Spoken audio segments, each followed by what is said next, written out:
Prof, can you hear me? Can you hear me? Yes, I can hear you. Okay. Good evening. Yeah, good Prof, can you evening. hear me? Can you hear me? Yes, I can hear you. Okay. Mm,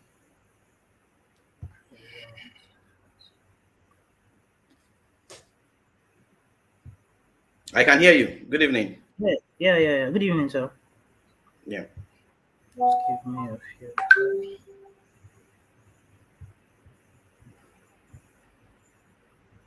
Okay, great.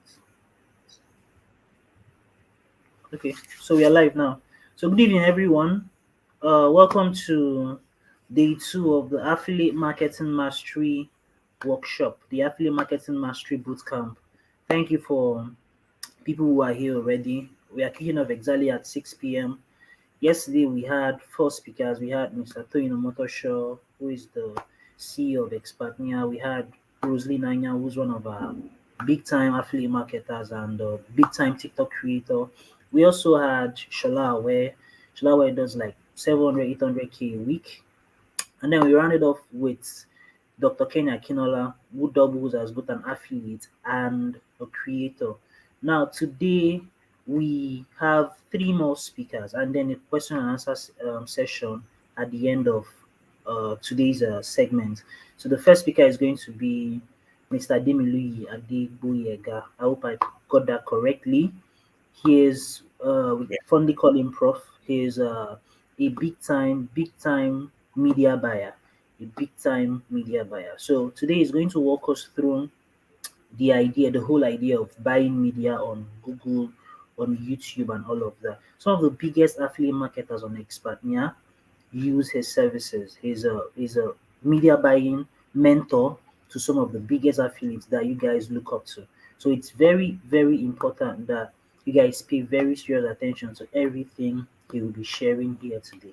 Like I always say, get your pen, get your jotter, your diary, your notebooks, whatever it is that you need to take notes and ensure that you pay very, very serious attention to everything that he'll be sharing here today. So maybe I'll give it maybe a minute. Prof, are you ready? Or maybe I should give you like a couple of seconds to get yourself together before we kick off. Yeah, I am. Anytime is fine by me to start. Okay. Let's get okay. Let me let me I could. choose layout. Okay, you're now solo. So Okay. uh, Good evening, everyone. I trust you're all doing great. You're all welcome to this section. I hope you can all hear me loud and clear. All right, so I won't take too much of your time this evening. I'm going to be sharing a whole lot of things, and what one of the things I'm going to be talking about in tonight's session is all about YouTube ads as a means by which affiliate can use to drive traffic to promote their affiliate offers. So there are some key things I'm going to be talking about in tonight's session just to help you have a better understanding and grasp as regards how these whole YouTube ads work and some of the things that you need to know if you are looking to get started with launching your own YouTube ads campaign to promote your affiliate offers. And you're welcome once again. My name remains Ademiluyi Adegboyega. I'm popularly called Prof, and I'm a big time. I run YouTube ads. That's my primary source of traffic for my own personal business and the people that I work with. And that's because of the type of results that I've been able to get and generate that made me to really, really stick with YouTube ads. Now, I know that one of the questions that a lot of you might have, because some of you that are here, you are either completely new to affiliate marketing, probably maybe you just joined. Some of you, you already have some experience in affiliate marketing. You've been getting some form of result, but not yet big enough. And some of you that are also listening here too might also be like big time affiliates, like the speakers that are also here. And you might be asking that, does YouTube ads work? because that's always the number one question. Does it work? Is it something that would help my business? Now, the truth is this. Prior, before I started talking about YouTube ads for affiliate marketing, I always had this impression that YouTube ads is only for big time spenders, and when it comes to things like affiliate marketing, it might not really work because of how expensive it is when it comes to lead cost and clicks and all that. And that was even during my early days when I was running Google ads, which is display ads. So, and early last year when I started to really shift from running display ads to running YouTube ads majorly, that was when I started to see the potential of what it can do. And when I started to test it out, that was, I saw that the results that I was getting in terms of leads is not really as different as even running other ads platform, but I saw that the quality of the leads were way better, right, than the other platform that I was with prior, which was Facebook. And um, and so, for those of you that are here, you might be asking that one particular question: will YouTube ads work for my affiliate offers? The truth is this: yes, it will work for you. It will work for you so long as you put certain things in place that helps you in getting the result as far as leads is concerned. Now, when it comes to affiliate marketing, your number one thing should be leads. How many leads can I get in a day to promote these affiliate offers? The more leads you can get, the more potential you would be able to get the sale. And that's what we are here for. So when it comes to YouTube ads, one of the reasons why um, the platform is a huge is seen as a high traffic source in terms of quality is because of how the platform is. Now, you don't just go to YouTube and say that I just want to go and just be scrolling, right? One of there are two major things you are doing on YouTube when you take your phone and you open up the app. You are going there to either learn or to get entertained. And when it comes to getting entertained, also, there are specific things that you go to YouTube to go and type just because you know that the result of what you see is based on what you type in and you put in that will give you the results out. So, and that's one of the things that makes it very powerful. Now, platforms like Facebook, you just go to Facebook, you just go and check what's going on there, right? Let me see what is going on there. Let me check up on friends. Let me see what is going on with the people around me, and from there you see ads that is targeted at you, which may or not you maybe or not you might not be interested. You might be interested to check it out. But when it comes to YouTube, you are going to watch a particular video and you are only going to be seeing ads related to those type of videos that you're watching. Now, say for example, you are looking for how to make more sales with affiliate marketing, right? You go to YouTube and you start searching for things related to affiliate marketing. The only ads you will be seeing as you are watching those videos that has to do with affiliate marketing would be other offers that is related or similar with what you are searching for. Same thing as you are going to YouTube as to type in how to bake a cake. You won't, don't be surprised that as you are watching videos on how to bake a cake, you are also seeing ads that is being promoted to you in either baking or cooking or things that has to do with kitchen appliances that is being promoted to you on YouTube. And the reason why that's so is because for you to be watching that particular type of video, it means that you are interested in that topic. So something that is related, something that already has your interest, is easier for you to want to check out whatever offer that it is that you are looking for. So that's what makes YouTube ads, the YouTube platform, to be very profitable for a lot of affiliates and a lot of businesses that have been running ads on YouTube. Now, another question that I feel that a lot of you would have would be, will I get results as a beginner? So what I'm simply doing is I already have like a couple of things that I need to talk about. So in terms of major pain points that affiliate might have when it comes to YouTube ads, so I'm going to be addressing them throughout my presentation so that I will be able to like go around a whole lot of things as regards what you need to do. Now, will you get results as if you are a complete beginner? Yes, you will get results if you are a complete beginner to running ads on YouTube. If you have no idea of how YouTube ads work, so long as you can be able to understand how the platform works, so long as you can put together videos, put together, run it, you will get results and you will be able to convert those traffic. So YouTube ad is very simple to use. There is nothing complicated. Whatever that is complicated is just simply you just trying to it's just you trying to complicate the whole thing yourself, right? So everything is plain and direct as regards what exactly you need to do. So you just have to have the patience of following through all the steps that has to do with the videos, that has to do with the landing pages, that has to do with the targeting, that has to do with launching and setting up the whole thing to work. And another issue that you also need to look at is that a lot of people also have is payment method. A lot of people just feel that Google ads, I can't run Google ads because they are not naira. I cannot spend the naira on Google. Yes, you cannot spend the naira in Google. You Google will only charge you in dollars, and for you to be able to run your ads, you need to have a dollar card. And I will say this again: forget using virtual cards, because virtual cards is just a short-term solution. The long-term solution is when you get a dollar card from your bank. So for those of you that are looking to run YouTube ads, you need to get a physical dollar card from the bank. So just go to your bank and apply for a domiciliary card, fund the card with dollars, and you will be able to use that card for a very, very long time.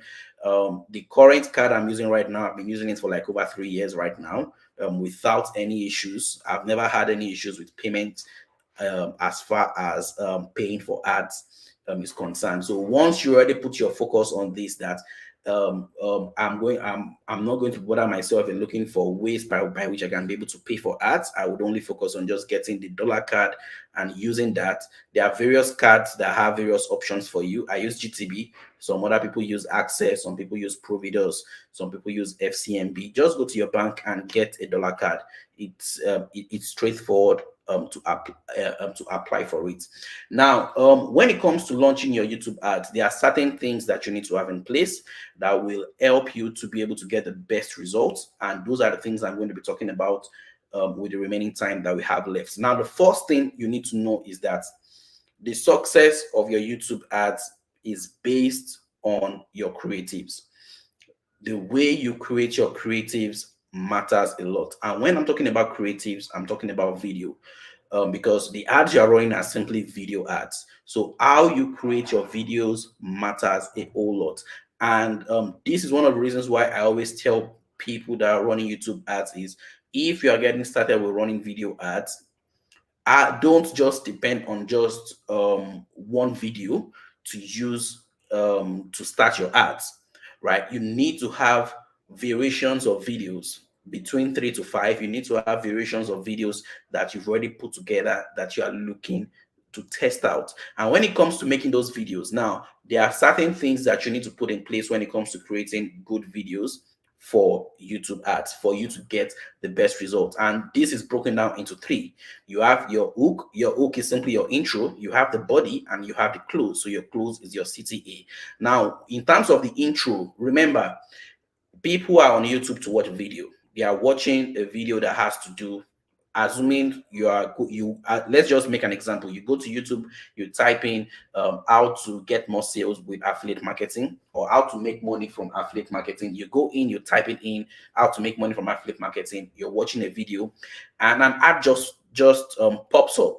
Now, the first few seconds of that ad, if it doesn't catch your attention, what you most probably do is just to skip. You just press the skip button and continue watching your video, right? So if that is the way you always see ads, that means that the attention span of an ad is very, very short. So the first 3 seconds or the first 5 seconds of what you say in your video is what will stay them to stick to watch the entire video. So you need to come up with various angles through which you will be able to introduce your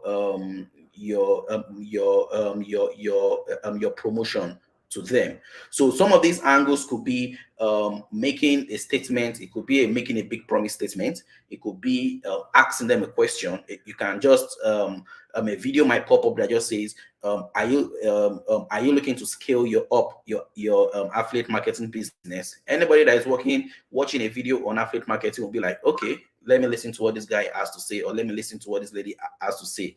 Then it leads into the other part of the video. So you can ask a question as your intro, you can make a promise as your intro, you can call out your ideal customer as your intro.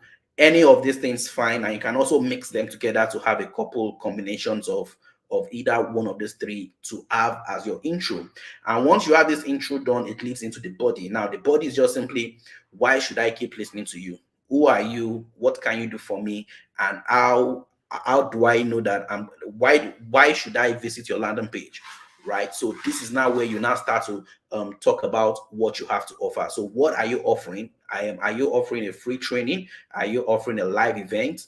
What are you solving as far as the solution that you want to give to the people that are watching your video? So you need to have that in your body to give them all of that information. And now, which now leads over to the close, which is you telling them to register for a live event or register to sign up for a free video training that you are giving to them, or register for them to receive a free ebook that you are giving them that they can get access to immediately. Now, once you have those three components being put together, you're going to have a great video ad. And just like I said, you don't want to have just one video in to launch as an ad. You want to have variations of videos. So ideally, you should have 3 to 5 videos ready to go when you're about to launch. So the moment you decide to say that, oh, I want to log on my laptop and launch this campaign and launch my YouTube ads to start generating leads, it means you already have at least 3 to 5 different videos that is ready to launch. If you don't have that, don't launch your ads. It's just more or less you wasting it is just more or less of you wasting your money, because you won't quickly be able to identify what is working and what will give you the best result in terms of cost per lead. Because as an affiliate, one of the major things that you're also looking out for is, how can I get the cheapest cost per lead, right? You don't want to be spending $5 to get a lead for an affiliate program. You don't want to even spend $1 per lead for an affiliate program, right? You are looking for how you can get that 0 point level. And for you to be able to get that 0 point level, that's where you need to test out multiple video creatives, where you can now be able to identify which of this video is really giving me the best result, such that you will now be able to take that and scale. Now, based off the interactions I've had with affiliates and the people that I've worked with, and even my personal the ads that I've run, I've seen so many surprising things, right? I've seen so many surprising things in terms of the data, and the video you think will work can simply flop, right? And the video you feel that would not even work at all would even be the one that will not be the best performing. So you never really can tell what would work until you launch the ad and you see the result of the ad. It is now that result of the ad that you would now use to now look at how to make it better by optimizing the ads and also scaling the ads. Now, think about yesterday or 2 nights ago, there is a campaign that I was looking at, and we had a video that is about 41 seconds. We have a video that is about 2 minutes, I think 2 minutes 30 something seconds, and we have a video that is about 1 minute 20 seconds. Now the video that is about 41 seconds didn't even perform at all. It was a video that was about 2 minutes 40 something seconds that was given the best cost per lead, right? So initially the person who felt like it was the 41-second video that would even do very, very well, but the results showed that it was the 2 minutes and 30 something seconds or 40 seconds or 40 something seconds video that gave the best result in terms of lead, and that was the result, right? So you never really can tell until you launch the ad, and that's the reason why I will say it again: have multiple videos. Now when you have these multiple videos, then you are ready to launch. Now, another important thing that you also need is you need to have a landing page. So many people have asked me, probably okay, through DMs or private messages, asked that do they need to have a landing page before they can be able to run YouTube ads? Yes, you need a landing page. You need to have your own website, because you don't want to be directing traffic directly from YouTube straight to your affiliate page, right? You don't want to do that. You want to have your own personal page where you drive traffic to, and from there you can now take them wherever it is that you want to take them to. And for affiliate that are here in Nigeria, majority of people that are running WhatsApp marketing, right? So you take the people that are watching your video who are interested, they come over to your landing page, and from your landing page they can now come over to you on WhatsApp. And for those that are also building lists, from your landing page they build they show up the form where they have to click on and fill in the information before they are taken over to the final destination page. And this also means that tracking is very, very important.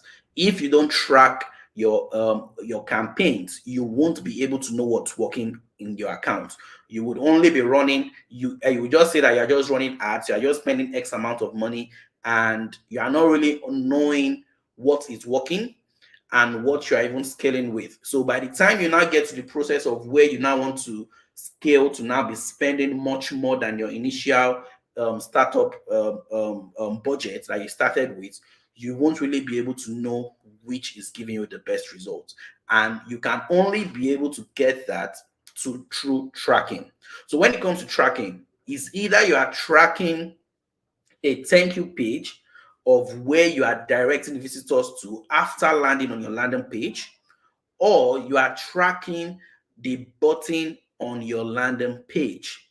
One of the mistakes I've seen people make is when they are running ads, I've seen accounts where people are just tracking landing page. They are just tracking visitors that are visiting the landing page. And that is very, very, very wrong. It is not an action. Now, conversion means an action. You are trying to figure out what action are people taking from my campaign that I can be able to optimize based on those actions that they are taking. You cannot you cannot judge the result of your campaign based on people that are visiting your site, right? You cannot do that. That is totally wrong. So if you know that you will fall in that line of just tracking people that are visiting the landing page for landing page views, then you need to revisit your tracking page, your conversion page. You should only be tracking for either button clicks, or you are tracking for a thank you page of where that's for those that are building email leads, to take them to a final page where they land on after registering maybe for an event, or registering for a free training, or registering for a free ebook that you are giving them as your lead magnet. So once you already have that done, it now makes things very, very easy for you. Now, when it comes to startup, how much do you start? How much is advisable to start? Now, I would push that forward towards when I'm talking about launching of campaigns. So let me just hold that thought for now. So we've talked about the videos. I've already explained everything there is to be about the videos. We've already talked about the landing page. Now, your landing page is simply the page where you direct people to after they watched your video. Now, one of the mistakes that I've seen other people make is, which you should also take from what I'm saying, is when people visit your landing page, you don't need to take them to another long form page or to another long series of videos that they have to watch before they get over to you on WhatsApp. If you do that, what you will notice is you will always have high cost per lead in your ads. Remember, your video has already the video that you are running ads on has already given them all what they need to do. Inside the video, you've already given them the call to action, right? For those of you that are running probably maybe live events, you've already told them in the video that register for this free live event or register for this live class. Now, what they should be doing inside the landing page that I are directing them in is to register for the live event, not to visit the page and now have to read through another long form page and testimonials, thinking that you probably feeling that you're trying to like get them to scroll down before they now subscribe. It won't work. Those are the things that will lead to high cost per lead. So what you want to do is the landing page should be short, and whatever action that you want them to take has to be on the page that they land on before they scroll. Now we call that above the fold. Now above the fold is simply your landing page be designed in such a way that when they visit your landing page, the either the form or the button of where to click has to be on that page, outside of your normal headline, sub headline, right? You know how the structure of what you put on your page. The button, for those of you that are running WhatsApp, the button where they have to click on, or the form where they have to fill, has to be on the page when they visit before they scroll. And don't forget, over 90% of your visitors are coming from mobile, right? So it's always best for you to optimize your landing page for mobile view, such that when they visit on the mobile, they are able to quickly take that decision to come in as a lead. Once you can have that in place, it will be easy for the people that are seeing your video or seeing your videos coming over to your landing page and taking that action in coming in as a lead to your affiliate business. Once you can have that done, I tell you, everything gets easier from there. Now, the third thing that is also very important when it comes to setting up your ads is your targeting. Now, when it comes to targeting, there are various forms of targeting, and I'm going to explain it in a way that one of my mentors that I usually follow he talks about it. Now, there are three types of customers, right? Now, there are customers that these customers are ready to buy. They are they are ready to buy. They already know you, right? So these are the warm audience of people that these people already know you. They've just seen your video, they are interested, and immediately they buy. Now, for you to be able to find out this type of people, it means that for these people to have been able to turn from cold to warm, it means that they've interacted with you in one form or the other. This could be probably they've seen your videos. If you do a lot of maybe organic videos on YouTube, you drop a lot of videos on YouTube. They've seen your videos, or you've been running ads prior, right? You've been running ads prior and they've been seeing your ads, and you've now been able to collate all those people that have seen your ads to remarket to them. So that the first part is called, that's the remarketing part. Now, the remarketing part for affiliates, most especially for new affiliates, this is mostly done at the later part, when you've already ran ads for a period of like 1 month, 2 months, 3 months. You've already built up people that have interacted with your ads. I call this the remarketing system, such that you can use that as a means of you can target these people to promote multiple affiliate offers to them. And that's a good thing with YouTube ads. YouTube ads, or the Google platform, gives you the advantage of being able to build up your own audience of people that you can keep remarketing to. Just call it, I sometimes call it like an autoresponder, a video autoresponder, but it's paid, right? You are building an autoresponder of people that are watching your ad, that are coming in as a lead to your offer. And over time, after building it up to probably like 100,000, 200,000, 300,000, you have any new offers that you want to push out, you already have the list that you can just like turn on ads on, put videos together, run it straight to them. That is the remarketing list. That is the warm audience. Now, for the cold audience, there are two categories of cold audience. There is one that we call the window shopper. Window shopper is just someone that is just like going into the going into the mall and just checking around. It's just like shopping. Let me see what's going on. Let me just see what is on the display, right? Let me see what it's there. That is window shopper. Now, window shopper for the category on YouTube, those are what we call things like affinity and in market, right? As far as leads is concerned, if in terms of being able to identify your ideal type of audience to target. Now, for those of you that are using in market, using affinity, you will find out that the audience in those places are much more broader, they are much more bigger, right? And we classify it as you are just going to window shopping to see if it's going to like work in giving you leads, and your leads might also be expensive. Now it's kind of a hit or miss when it comes to using affinity on or in market for lead gen, most especially in terms of affiliates, right? Because based off results, that's what I'm talking about.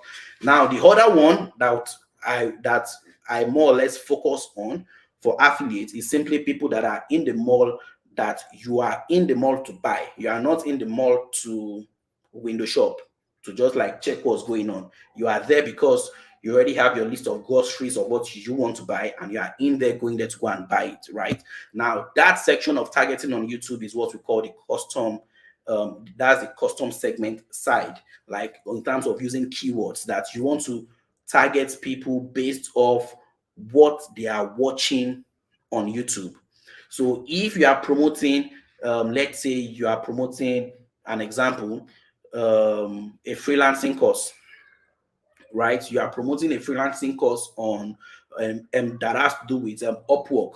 You only want your ads to show to people that are watching videos on freelancing, watching videos on Upwork, watching videos on other freelance platform where people are going to get gigs or get work, or to get remote work on. You only want your video ads to show there. That's just the best way of explaining it. Now, if you now take that same promotion and you say that you want to go into the window shopper category, it means that you're just targeting based off, okay, probably they are just interested in online business, probably they are just interested in business opportunities, right? Those are the things that you will find there.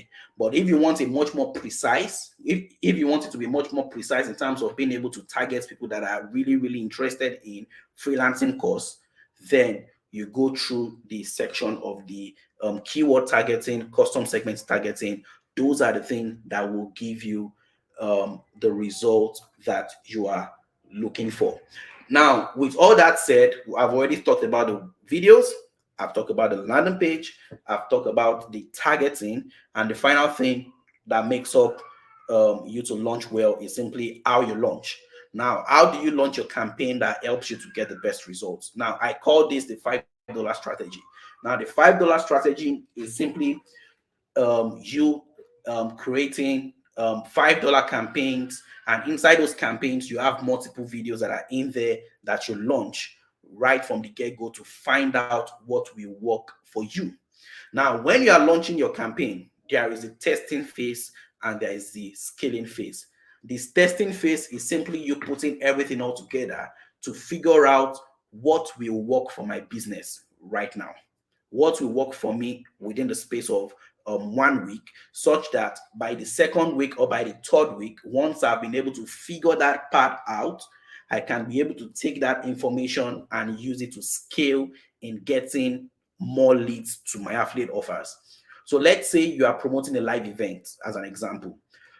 What you are simply doing is you are creating multiple $5 campaigns. It could be as many as possible. Minimum I recommend is 4 to 5. You are creating multiple $5 campaigns that is simply targeting multiple things, right? So those multiple things that you are targeting, you are using those 3 to 5 videos that you've already created to test it out, to figure out which of these 5 videos will give me the best cost per lead, right? And you run it over a period of about 3 days minimum for you to be able to identify what works for you. And based off that result you get, you can now be able to say that, oh, I've been able to find this video. This video is giving me leads at 25 cents, 30 cents, 40 cents. After running it for about 3 days, okay, let me take this campaign and start to spend probably maybe $10 on this campaign, or start to spend $20 on this campaign to start getting results. Now, depending on the product that you are promoting will determine how fast you're going to get results. Just like one of the person that got into my program and launched his ads just within a week. He did a live event within a week, and right from the get-go, his ads was doing well. he built over 300 leads in a week and was able to get to X, right?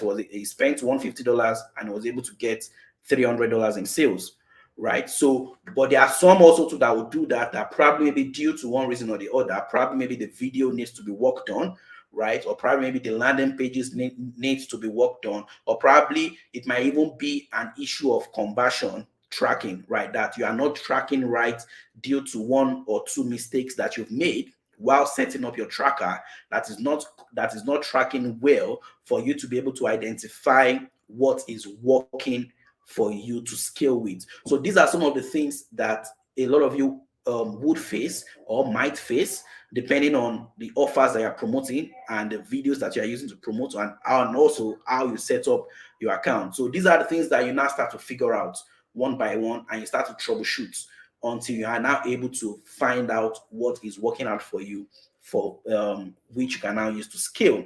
And this now brings me to the question of how much do I need to spend on YouTube as a beginner. Now, if you don't have $100 to run, most especially for testing, you are better off not even starting YouTube ads. And the reason why I say $100 is because you are running $5 campaign across between maybe 3 campaigns, 5 campaigns, right, or more, and that brings your daily budget to about $20 a day, $25 a day.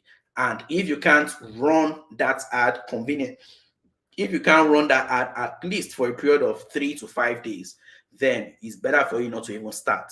I've seen some people try to run YouTube ads and they are using budgets of $2, $3. Look, all those things is just waste of money. You are just wasting your money. It is better you just keep that money and pile it up until you can comfortably run $5 campaigns, right?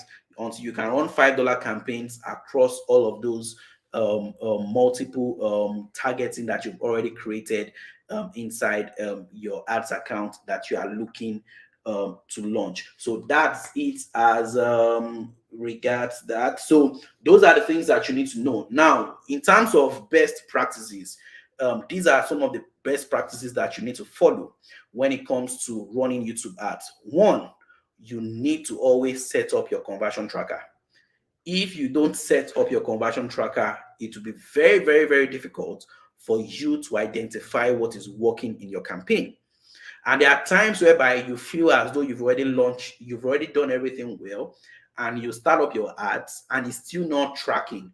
You still need to go back and go and refresh on what you've done and ensure that it's tracking. Now, the good thing about Google is that if your tracking is not set up well, you will be able to see it right inside the conversion tab, right inside the conversion tab, you will be able to see that there is something wrong. So you can easily click on the troubleshoot and to take you through that process of testing out your landing page to see that everything is working out. So once you're able to do that, that corrects itself. Now, the second thing that you need to know is you need to test out your campaign with as low as $5.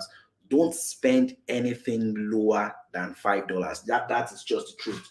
Don't spend anything lower than $5. The minimum is $5, and you need to run it across multiple targeting options that you've already set. So if you are using a custom segment, you need to have multiple custom segments that you're targeting. Though I already teach this already inside my program as regards how you can be able to like use custom segments to create your own various multiple targeting options. So you can check that out for those that are looking to run YouTube ads. And the two things that you need to also focus on is just focus on your custom audience and focus on your remarketing. For those of you that are running YouTube right now, if you don't yet have your remarketing set up, please go and do it.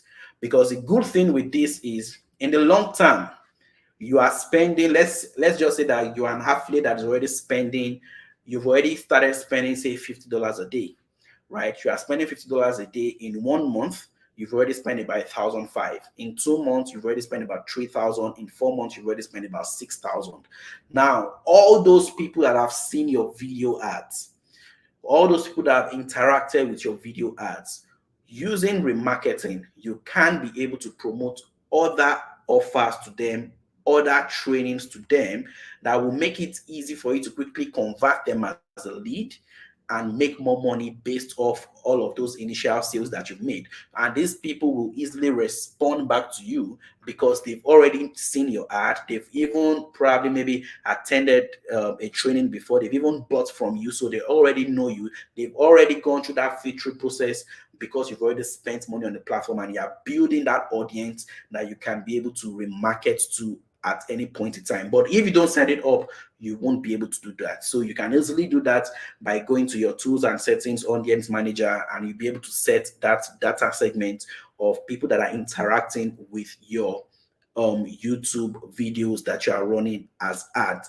And for those of you that have not linked your YouTube channel to your ads account, you also need to do that, because that's the only way you would be able to set up that remarketing for that to happen. And also, for the videos that you are creating, have a clear call to action, and don't be afraid to create multiple videos. Don't see it as work, because one, you are trying to figure out what is working for you. So, and also ensure that the videos that you are creating have a clear call to action, have good variations of intro, and try to put some more. Don't just create a 30 seconds video or a 35 seconds video and feel that that's all people just need to do to watch, because you are trying to look at their attention span. No, create longer videos, because you don't know what would work for you. So if you limit yourself to creating less than 1 minute video as your ad, who knows if you would even get way more better results when you create videos of between 1 to 2 minutes or between 2 minutes to 3 minutes, right? So you need to experiment to figure out what are the things that would work for your own business as far as lead generation is concerned. And also, the last thing that I'll be talking about is patience. You need to have patience when it comes to running YouTube ads. If you don't have patience, you would be taking decisions at a very, very early stage that you shouldn't have done. Here is what I mean.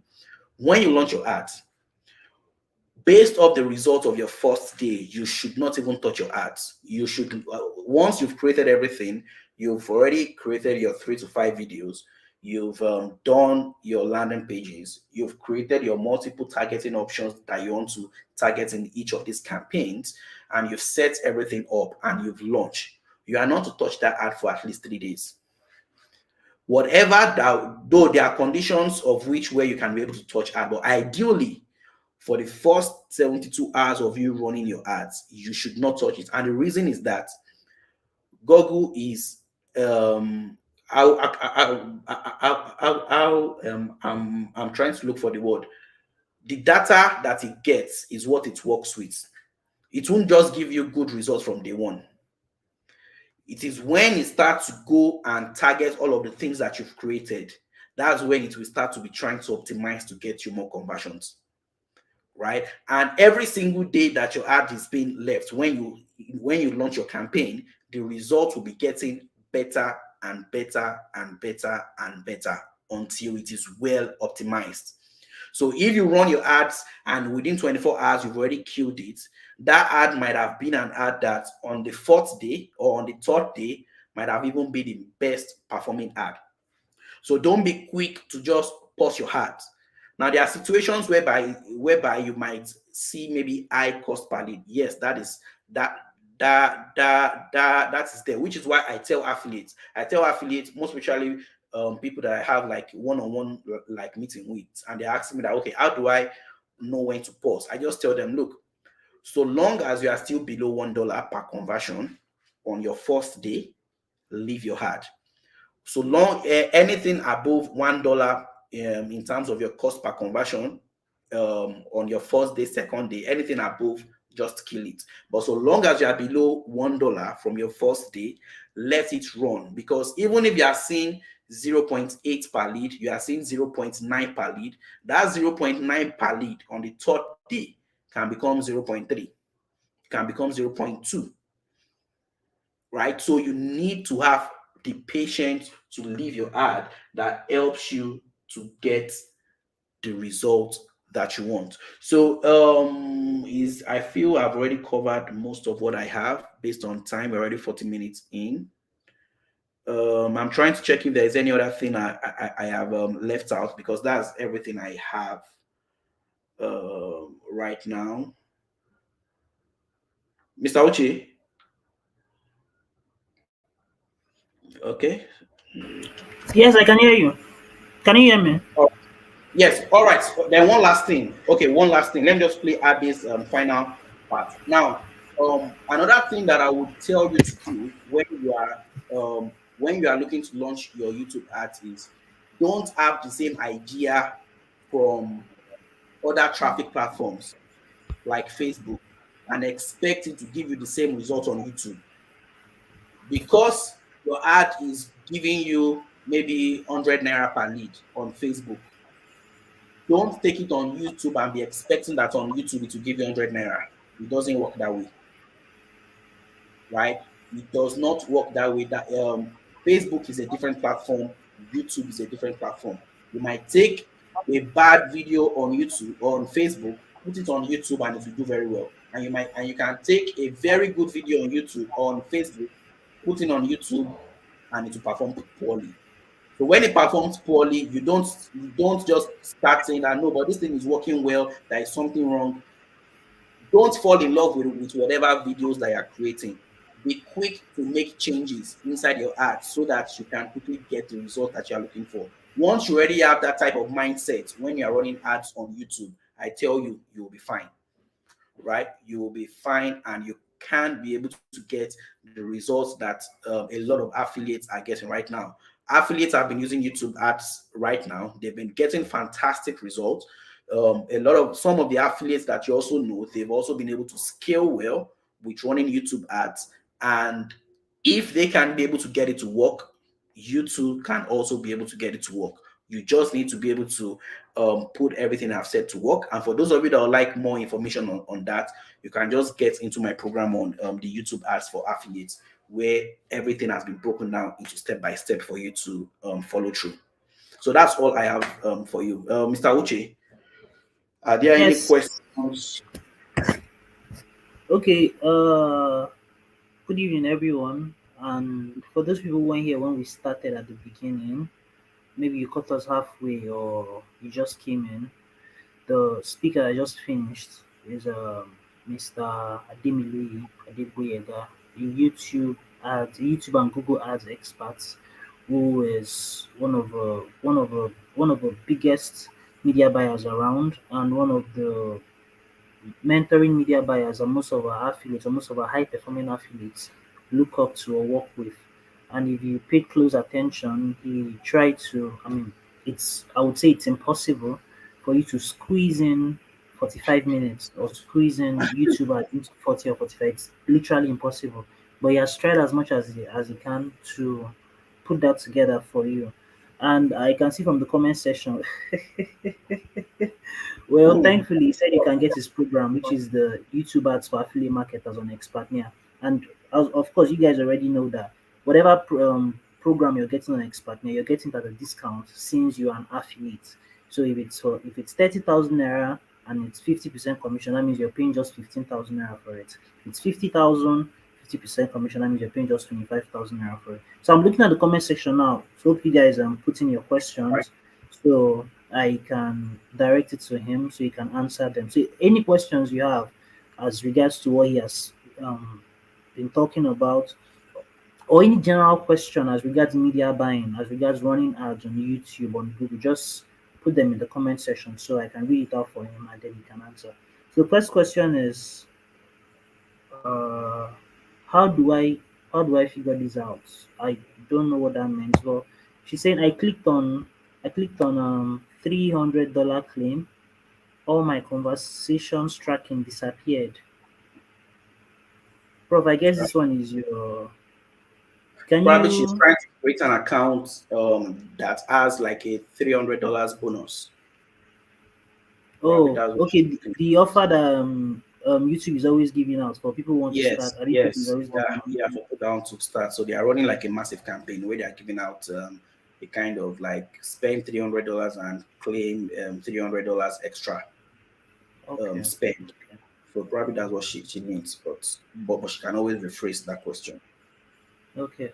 So Bawa Swafia, you can retype your question just in case we didn't really get that question. And any other person, please go ahead and ask your questions. We have a question and answer session, after every speaker is done. So they speak, then you go ahead to ask them questions. Whatever it is you don't understand, whatever it is has been bugging you before now. So I'm still looking at the comment section and there isn't so many questions here at all. All right. Okay, this person is saying the $5 testing does this also involve Google Ads? Yeah, you are running it on Google. Now the thing is, Google.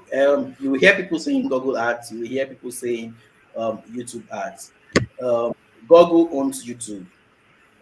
The platform you are going to use to create your ads to run on YouTube is Google Ads, right? Inside the Google AdWords account is where you will now be able to run video ads to run ads on YouTube. So the $5 testing I'm talking about is you are running the $5 on launching your YouTube ads based off all the things that I've already shared with you, based off the videos that you've created that you want to test out with the targeting that you've already researched on. Okay, and just add something to what Prof has said. Google owns YouTube. Now, Google is the largest search engine on earth. And so, YouTube is the second largest search engine on earth. Now, people Yeah. don't just go to YouTube just to watch videos, they also go to YouTube to search for stuff that they need clarity on, stuff that they want to ask questions on, lots of stuff like that. So, it's very, very important that you start taking Google and YouTube seriously. Because if it's number one and number two, that is exactly where you should be. Okay, this person is asking, as a start, I have 100K. Is it too small? I guess it's talking about as a start, funds to start and Yeah. running ad. So one you can use 100K and start, because when you convert the 100K to start to dollars, it's still around $100, and $100 will still be able to get you results once you have everything in. Just like one of the people that joined the program, he just spent about $150. If you check my Twitter, the last testimonial I posted in terms of results, he spent $150 in ads within a week and was able to get sales of $300 all within a week. Right. So $100 is still above, because right now exchange rate now is about 995. So it's more or less like having $100. Okay, can I use card to run a YouTube ad? For card, if you are going to be using card, except you have the The premium, premium version. yeah, the premium version of card, where you have to be able to put in your own where you're able to link your domain into it, and it gives you the function of being able to add codes in terms of your tracker of what you want to be able to track. Then you can use it. But if you are on the free version of card, just go and register your domain and hosting, and have a proper website. And just add, card is just $20 a year. So that's Yeah. that. Can we use quiz funnel landing page for Google Ads? Yes, you can. Okay. Is it necessary to make use of the Google Ad Editor in order to spend less? Now, the Google Ads Editor is more like an advanced like level after you've been able to launch your ads. And the only thing I use, oops, sorry, let me switch on the inverter. Just give me a second, please.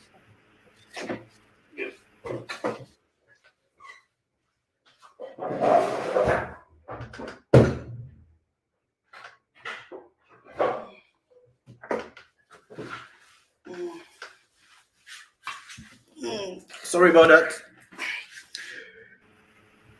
Yeah, so Okay.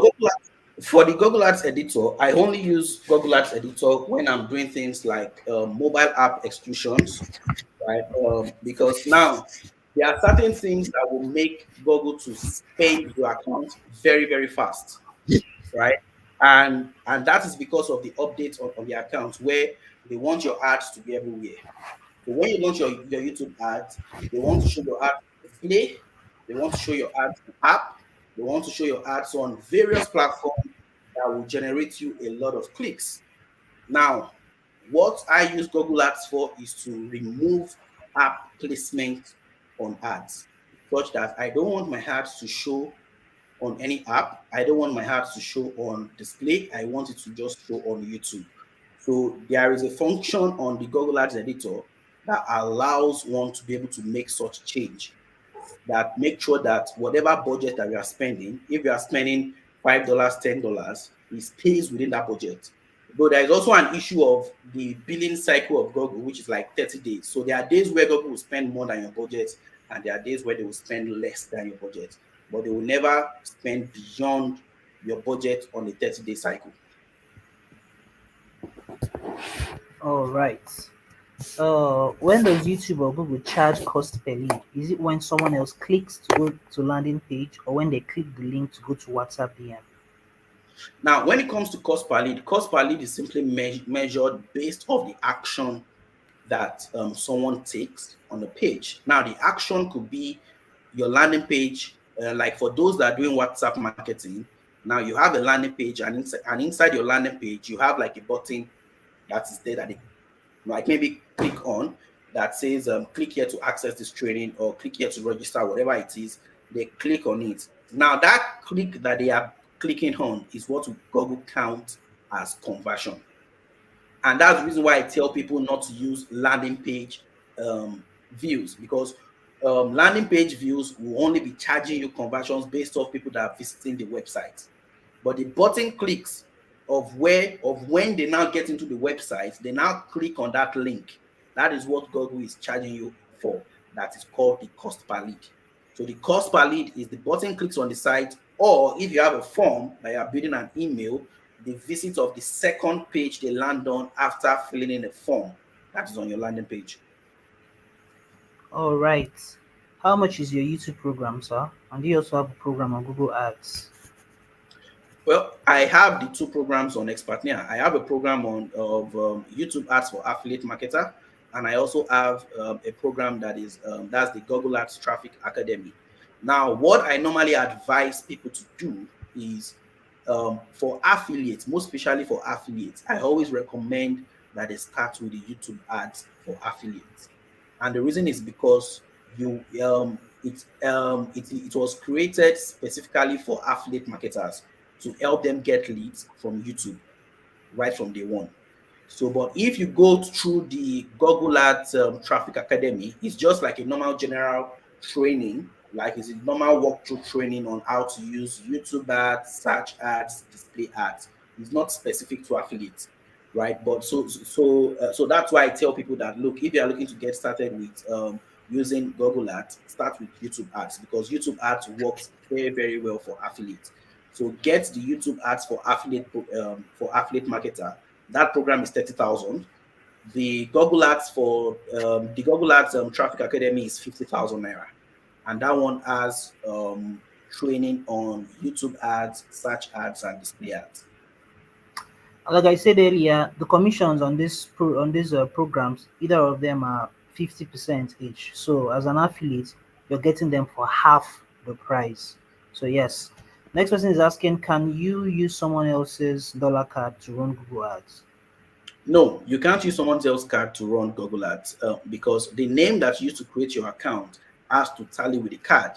And once you use a card that does not tally with the account that is there, most especially if you are using like an individual account that is not like a business account that you created, your account will be flagged for payment suspicion. And once you get that flag, it is two ways. They might not open up the account again, because you are using another person's card. They see it as fraud. They count it as fraud. So, and they frown against it. Like they are very, very strict when it comes to people using payment that is in another name on an ad account. So you might get restricted. So it's best for you to just go and get a dollar card that is in your name, that you can be able to use to run your ads. Brilliant. Please, can all this be done using a smartphone? No, you need to have a laptop to run ads on Google, because there are so many things that you are doing that you won't be able to do off your phone. Though Google have their app, You can download the app on Play Store, but there is a limit to what you can be able to perform and do. And one of the things that I avoid to do is I don't allow Google to do things for me, because when you start to follow Google's recommendation in creating your ads using apps and from the Play Store and trying to use your phone to do it, you get so many things wrong, and you just find out that it is not just working out for you. So it's just best for you to do everything from your laptop, where you are able to see a whole lot more in setting up your account and launching your ads. Okay, this person is saying skip ads is the main setback of selling on YouTube. How do I create ads that hook attention for at least 1 minute? I've already broken down the three parts in terms of creating your video. I said that you need to have a hook. Your hook is your intro, and your intro has to be at least you need to introduce what you have to talk about within 5 seconds, maximum 10 seconds, not even 1 minute, right? So your hook is what leads to the body of what you have to say to your call to action. And I've already said that when it comes to hook, in terms of your intro, the first sentence or the first two sentences of what you are saying has to either make a big promise, it has to either ask a question, or you are simply calling out your ideal audience. Once you can do any one of these three, you will be fine. So that, because that will take them into now listening to the rest of your presentation in that short video that you have, and now use the call to action to tell them to go over to your page. And just to add to what Prof has said about the hook, ensure that your hooks play on either a benefit, a curious something that's about Yeah. curiosity, or a promise. So these are like the three angles that you should try to ensure that you, and within the first 5 to 10 seconds, of course, like you have said. So this person is saying, what if I don't use conversion tracker? I mean, you won't know what you're doing if you don't use conversion tracker. So You this won't know is what you are doing. You won't be able to track. You can't scale. You can't do anything. You will just be getting results, and you will know where the result is coming from. So it is a no. And if you are doing it, then it's just what you choose to do. But just telling you that it is not. It is not. It is not a scalable option. okay. So this is our last question before we go on to the next speaker. When you said optimize your landing page for mobile view, please expatiate on mobile view. Simple. How it's just how does your website look like when you visit it with your phone? Right? Does Yes. it look okay when you visit with your phone? If it doesn't look okay, then you need to work on it. And if your call to action of what you are telling them to do from your video is not on the page that they land on, then you need to work on it. So whenever you finish creating your site, probably on your laptop, you need to visit that site on your phone to check if it looks good on your mobile device. Yes, so that will be the last question. So we move on All right. to the next speaker. So thank you so much, Prof. Thank you All right. for your time. I mean, like we said, you cannot squeeze in Google ads and YouTube ads into 1 hour. So Mhm. just like Prof has recommended, go on to Expatnia, check for the YouTube ads for affiliate marketers and the Google Traffic Academy. I hope I'm getting this correctly. Check for Yeah. either of these programs, and both of these programs have a 50% commission on each of them. The Google Traffic Academy is 50,000, 50% commission. YouTube ads for affiliate marketers is 30,000 naira with 50% commission. And as an affiliate, as you know already, 50% commission means you're getting it at a 50% discount. So the Google Traffic Ads Academy, you're getting it for 25,000 naira, and the YouTube ads for affiliate marketers, you're getting it for just 15,000 naira. Like I reiterated at the beginning, Google is the largest search engine on earth. YouTube is the second largest search engine on earth.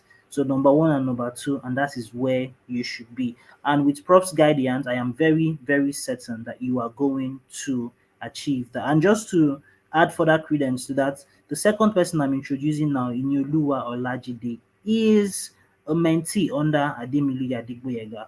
Inyoluwa won our last name sales challenge. She did 1,000 sales. She was the highest number one affiliate for that particular challenge. She did 1,000 sales in roughly 5 months or less than that, and she's going to be our second speaker. So that's the reason why we had what's it called?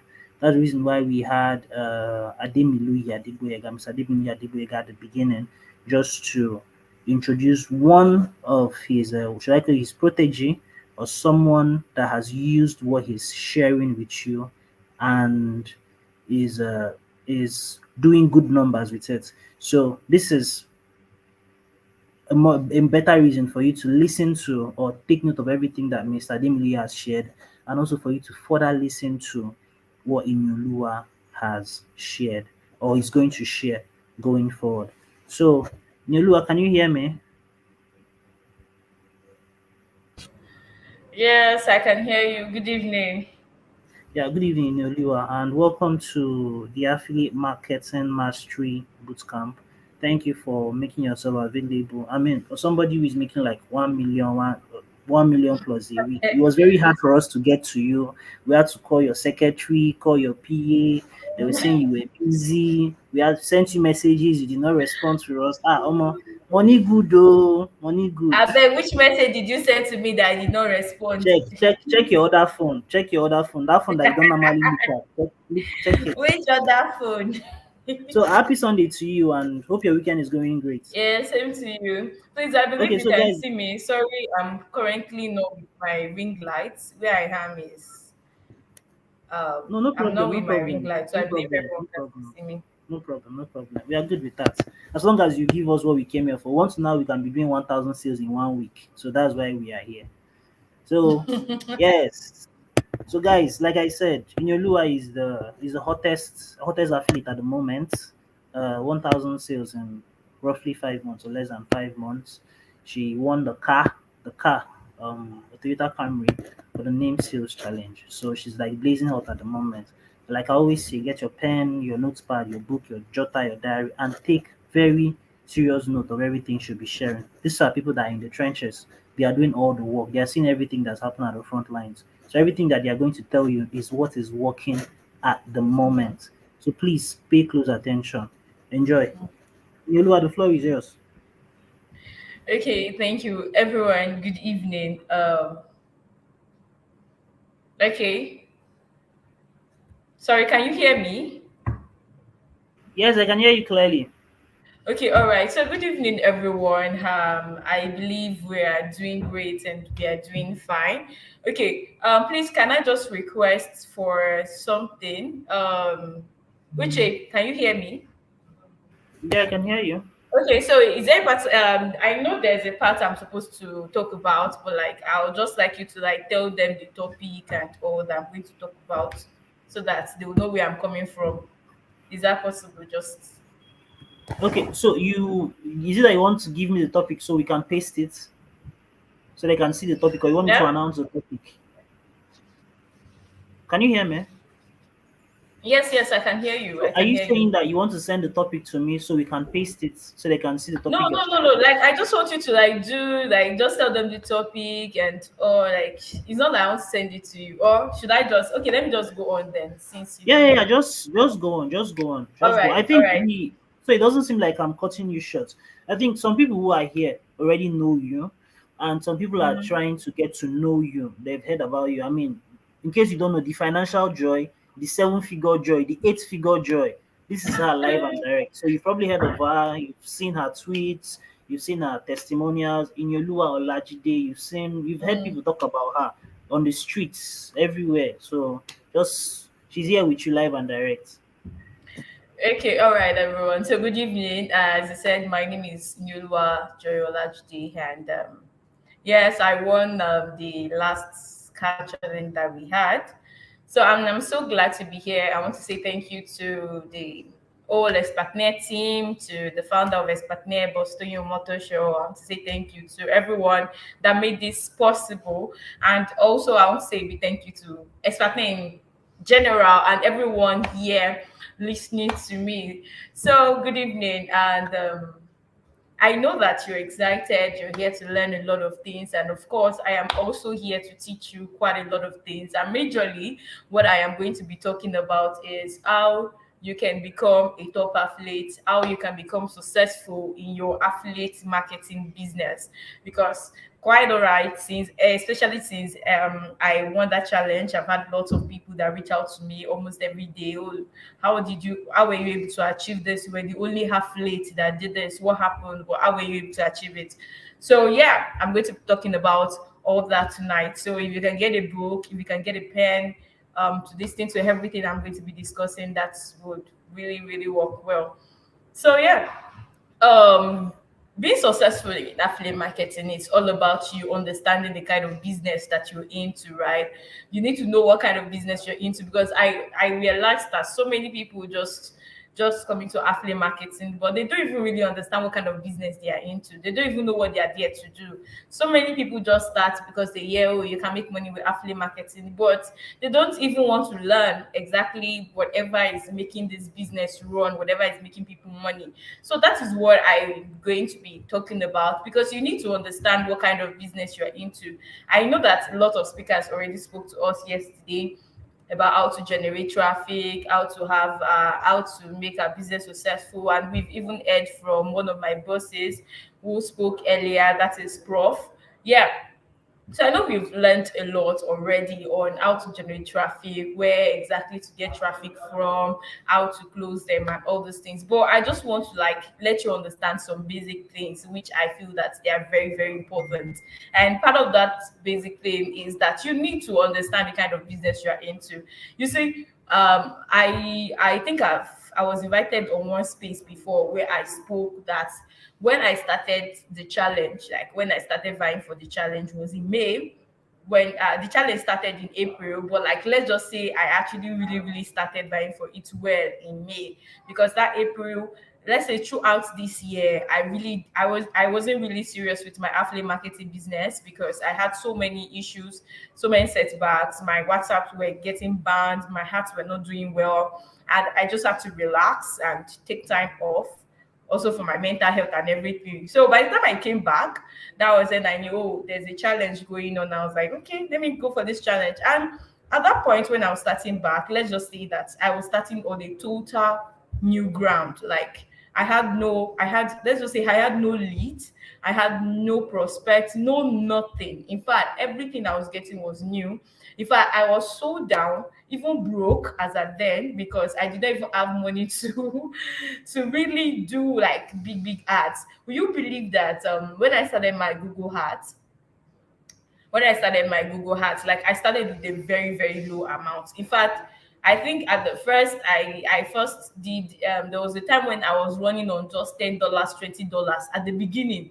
Before I now like made sure that it was $25, which is the normal preferred amount of dollars you're supposed to start with. I think Prof must have told you that if you really want to get results, you should be able to spend at least $25 every day.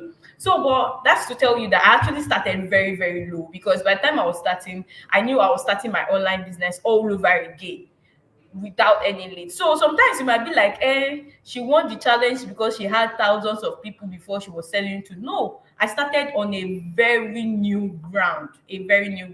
So, but what did I do? What exactly are you expected to do to actually up your online business, your affiliate marketing business? You already understand that to grow your affiliate marketing business, number one, you need to what? You need to know how to generate traffic. Earlier on, let me say before, since 2021 that I have started with Expertnaire, I have never run my ads myself. I had never in my life run adverts myself. Facebook advert, though, I didn't even know how to do it. Let me tell you the truth right now. I didn't even know how to do Facebook adverts. No adverts. Everything that I was doing, I was just leveraging on people, paying people to do things for me. Or what I'll just tell them is, so I'll pay them, they will run the advert for me, my own job. So that was something I actually learned fast. Thank God for I think it was Joya being there that told me about it when I reached out to I 2021. You know, they were the hottest athletes there. So I wanted to learn, and you know, like you have to delegate, you have to leverage because the major thing is you have to be able to generate traffic for your business. So and at that point, I knew that I didn't know how to generate traffic for myself. So what I just did is I found an expert that could do it for me. That was that was since 2021.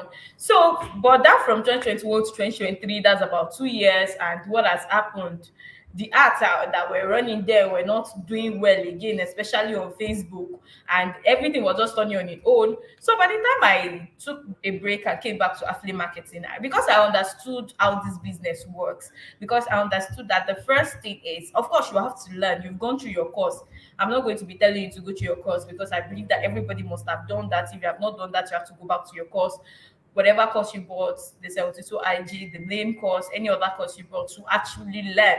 So um to actually learn. So when you learn from it, you know that, okay, for my affiliate marketing business to be successful, I cannot joke with traffic.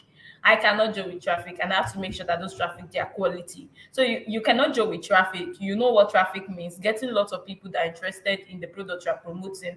Let's say, for example, you have picked the product. All these things I'm saying is, if you have a good product that you are promoting, if you have a good product, because that's one thing. Don't go and pick a product that is not selling well. Don't go and pick a product that is not that good, because I know some people will pick a product that is not that okay to sell, and then you are like, oh, I'm not selling, I'm not. Do you understand? So you have to make sure that the product you are picking is doing well. The product has enough people to, like, it has a lot of audience for you to sell to. So let's put that all aside, that you have a very good product already that you want to promote, but you just want to know how exactly can I sell this product. So once you know your product, you know your target audience. You need to know your target audience, because I think that was part of the things that I did then. I think I said, oh, since I'm starting all over again, like, who are my target audience? My target audience should be people that are actually interested in online business, like people that are actually interested in whatever they are doing, like they want to scale up their income. So what I did was, I made sure that I had the video that went along with that, because of course, before I run my adverts now, you need to have your videos, especially if you're running YouTube ads. You need to have your videos and everything. So I needed to have a video that will reach out to those kind of people, and exactly that was what I did with my video.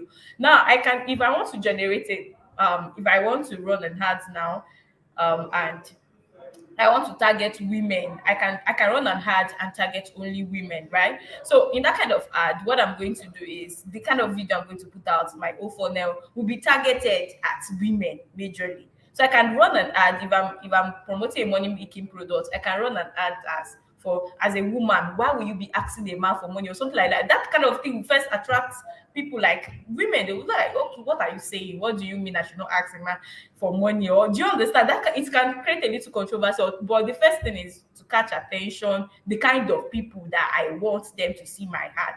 So do you understand? So there are a lot of things that you have to think of. I don't want to go overboard too much, but like, the things I've said so far, I said, number one, you have to know that you have to generate traffic for your business, right? You have to have a very good selling product, a product that sells and sells fast. You have to have that. Then you have to know the kind of platform you are working with. For me, if you notice from 2021, so is just for everything. I'm not talking about that. I'm just giving you an example. Since 2021, if you have been in a partner, or if you have been in affiliate marketing since 2021, you will know that that period, Facebook was the hottest platform to work with. Facebook 2021, 2022, Facebook was the hottest platform to work with. In fact, the challenge I won in 2022, I got all my leads from Facebook, and they were buying then.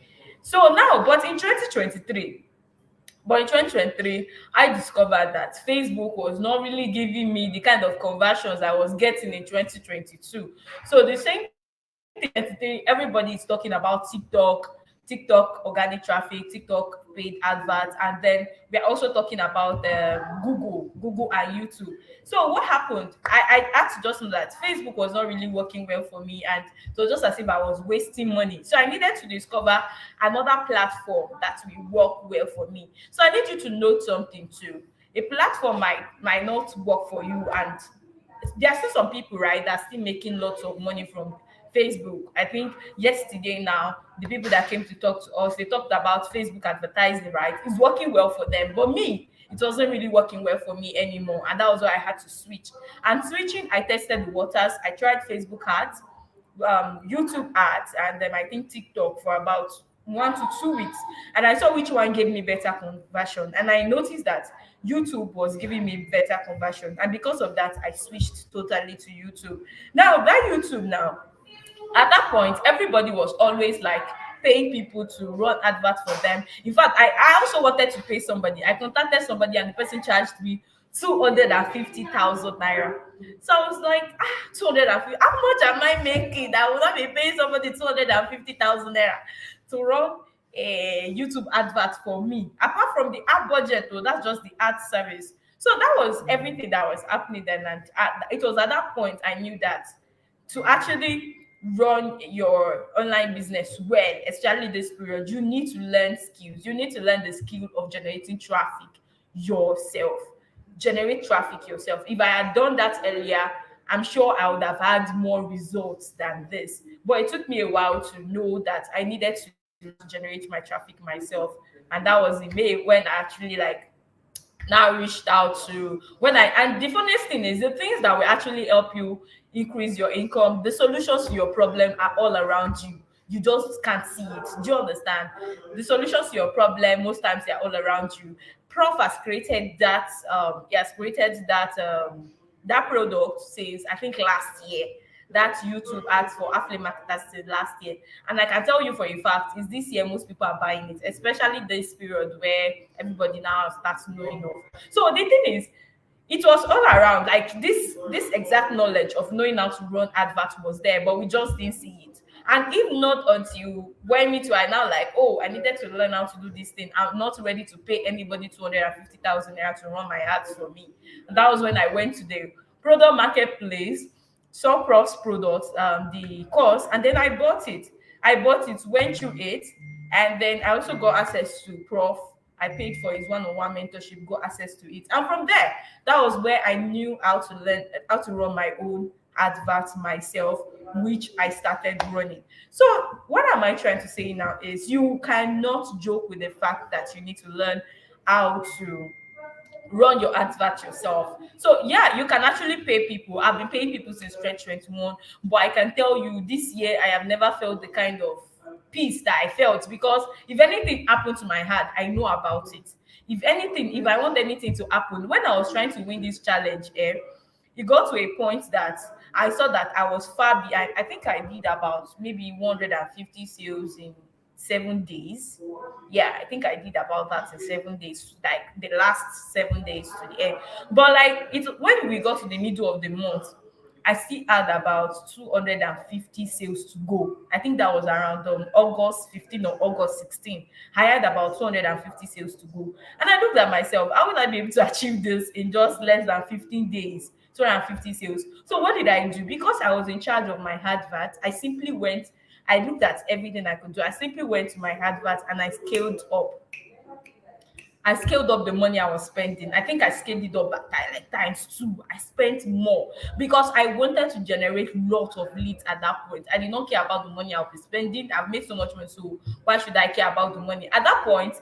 But you know that if somebody was working for me, the person might not even really understand the fact that I need you to scale my budget 2 times 2. I need you to do this. But because I was in charge, I could just wake up one day and do everything I want to do on my heart.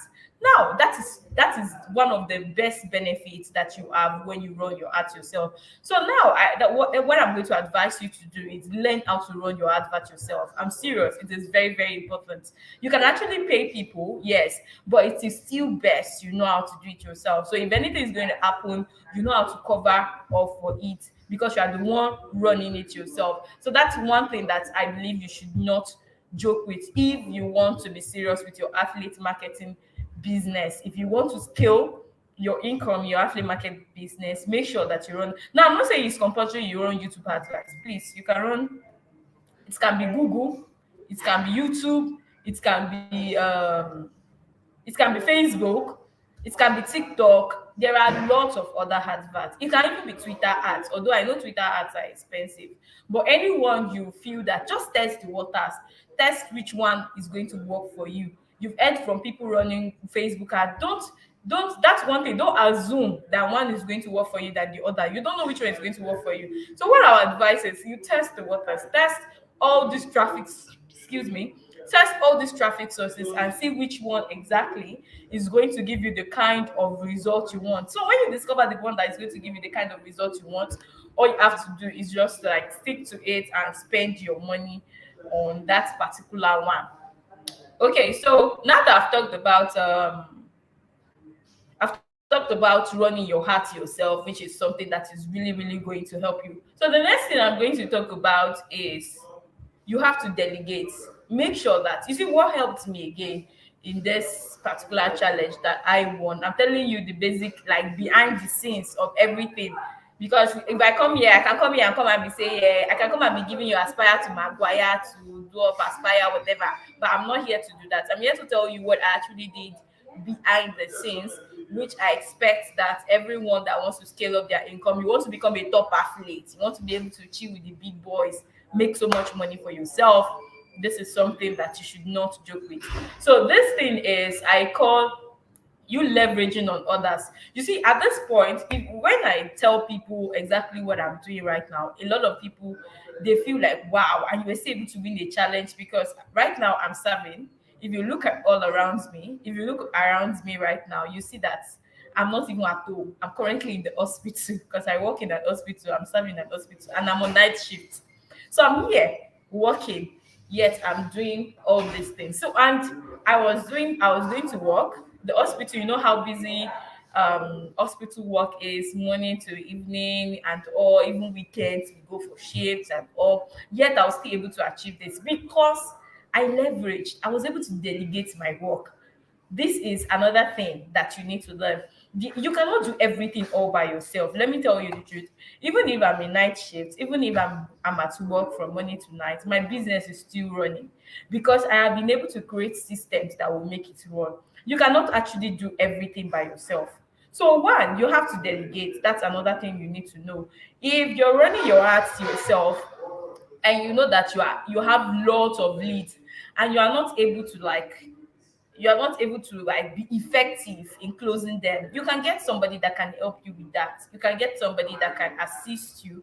I have a PA that assists me, that whenever I have lots of leads and I'm unable to reply, I'm unable to do the work I'm expected to do, all I do is my PA is going to take over. So right now that I'm here at work, even if I stay the whole day at work, my mind is at rest because I have somebody that can fill in for me. So if you know that you are a very busy person, you have work, and you might not be able to do your business well, then delegate. If it's the aspect of the running of art you want to give out to somebody to do for you, it's fine, give it out to somebody and you focus on closing your sales. And if it's the aspect of you closing sales, you want to like give out to somebody to just help you like reply messages, teach the person how to reply the major things, and then you do the closing, it's something you can do also. So when you know that you cannot undo all the leads you're getting, make sure that you you can leverage the part of running of adverts,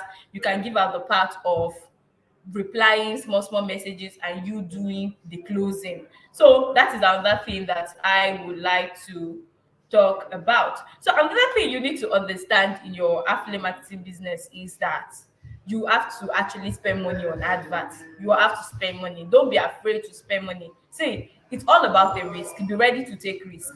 So it's not like you are saying, oh, I don't want to spend money. I don't want to. Because some of you, I'm sure some of you have money, but you don't want to spend it on adverts. You're like, what if the advert does not work? You actually have to take risks, but take calculated risk. It's very important. So, but take risk. It is also very, very, very important for you to take risk. You cannot, your affiliate marketing business will not boom if you are not running adverts, if you are not spending money on adverts. You see, every minute you see out there, we are actually spending a lot on adverts. So we cannot spend, you cannot say that you are spending. Some people reach out to me and say, hey, I'm spending Joyce, I'm spending 2k per day on my advert. But these people, I'm not able to make 100k in a week. I'll be like, well, if you want to actually make this much, then you should be ready to spend more. So that is another thing. Be ready to spend money on your business. Be ready to spend money on your advert. Once you learn how it works, be ready to spend. So if it's YouTube you want to start with, and for a campaign you must spend at least $5 for a campaign. Even YouTube itself, Google will not allow you put any other amounts apart from $5. It must be up to five. Sorry about that noise. I believe you can still hear me, right? Please let me know in the comment section if you can hear me. Yeah, I I can told hear you you clearly. I'm sure the okay. rest of the class can hear you clearly Sorry too. about the noise. I think we have lots of patients, and that's why noise is getting much. So, okay. So what I was talking about is, please let me close the door so that we don't.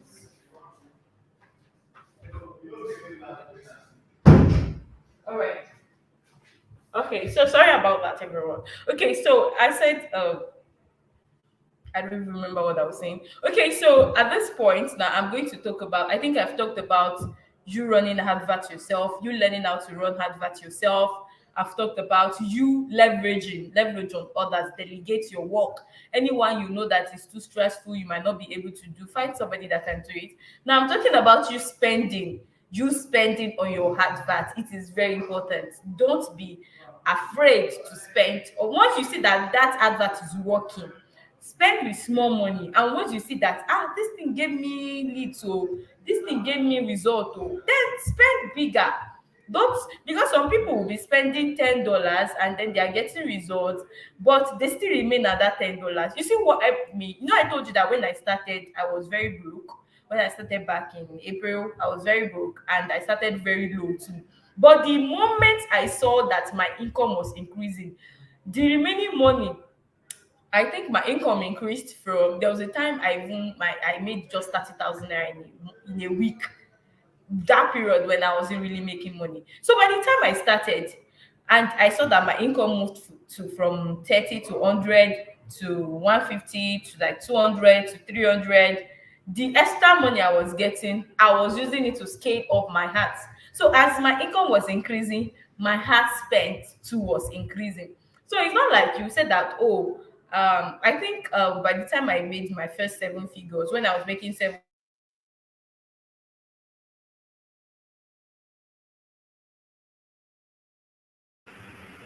Joy, are you there? okay, sorry about that. Can you hear me? It Okay, seems I like think that was you're. around May, June when I started making seven figures. My advert was running at $40. So now I can, and I was still making that seven figures consistently. But with that $40, I knew that if I want to make more, I need to increase my budget. So yeah, I increased my budget from $40 to I think $60 then. So don't remain on whatever amount you're starting with. Once you see your income increasing, make sure that your own ad budget is also increasing. You can never, like, if you want to scale your income, you cannot remain on the same ad budget. It is very, very important. Don't be afraid to spend on your ads. Whatever you see is working. If it's TikTok ads that is working for you, spend more on it. If you see that it is if you see that it is what they call it, if you see that it is Facebook advert that is working for you, spend heavily, spend more on it. If you see that it is which other advert, whatever advert you're doing or whatever advert you find out is working for you, make sure you are not afraid to spend. And also you have to show up. You have to show up consistently. You have to show up consistently. If you are running a business, you know that there is no day you are sleeping. There is no day you are saying, oh, I'm too tired today to post. You have to make sure that you are showing up consistently in your business, because when you show up consistently, people will take you serious. But when you are coming on board one day, after 5 days you're coming later, then nobody is going to take you serious. Make sure you are showing up consistently. Now I'm going to be talking about sales funnel, because another question I get asked lots of time is, see, Joyce, what sales funnel are you actually using that is working for you? So I'm going to be telling you about the sales funnel that I am using, which you can also use. um yeah, I'm sure it's working, so you can also use that to apply it to your own affiliate marketing business. Now my sales funnel is this. From my advert, make sure you have a very, if you're running YouTube ads or Facebook, whatever advert you're running, make sure you have a very captivating video. Okay, make sure you have a very, very captivating video, a video that is passing the kind of message that you want, because that is what people are going to see. You cannot have a video whereby you're saying, hello guys, if you want to be able to make money, if you want to be able to, you cannot say hello guys if you want to be able to have an extra source of income, or maybe you're selling a relocation product. You're not like, hello guys, if you want to be able to relocate to US, to Canada, to UK, I can help you. I have a class that will help you. There's a product. People are going to take you serious. So when you're running an advert, you need to get it, like you need to do a video that is very, very, very captivating. There's a difference between what I did now and for me to say, do you know there are actually ways in which you can go to UK without spending up to $25,000 and everybody is spending? That thing, anybody interested will actually like, how? Something like that. So you can just find a controversial thing like and use it for your ads and all. So that's something that works a lot too. So when you have a very good video, you've tested, you see that the video is good. Like Prof will always say, don't have one video, make sure it's about three to five.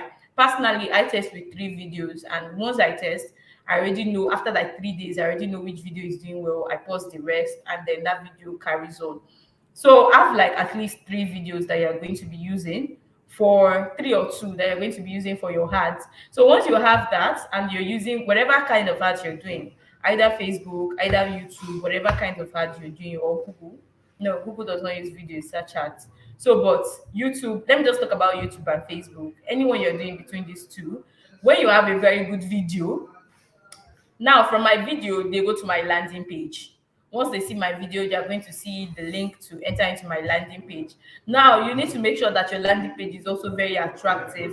So, you see what I used to do? I used to spy on landing pages. Once I see an ad, I check landing page, see if it's good. If it's good, you can just see what the person do and still like an artist. I'm not telling you to copy everything the person did, but of course, look at the flow of the landing page. How did the person take the flow? Did the person, because what I just look at in people's landing page, like I mean gurus landing pages, I'll look at their headline. What kind of headline do they use? How did they move from their headline to discussing what they want to discuss in the landing page? Those are the things you should take note of. And then you can use that terminology also to create your own landing page. So I'm not saying that you should see somebody's landing page and go and copy the whole thing. They catch you, it's not me. Oh. What my own is that look at the just look at the steps taken in the landing page from the headline.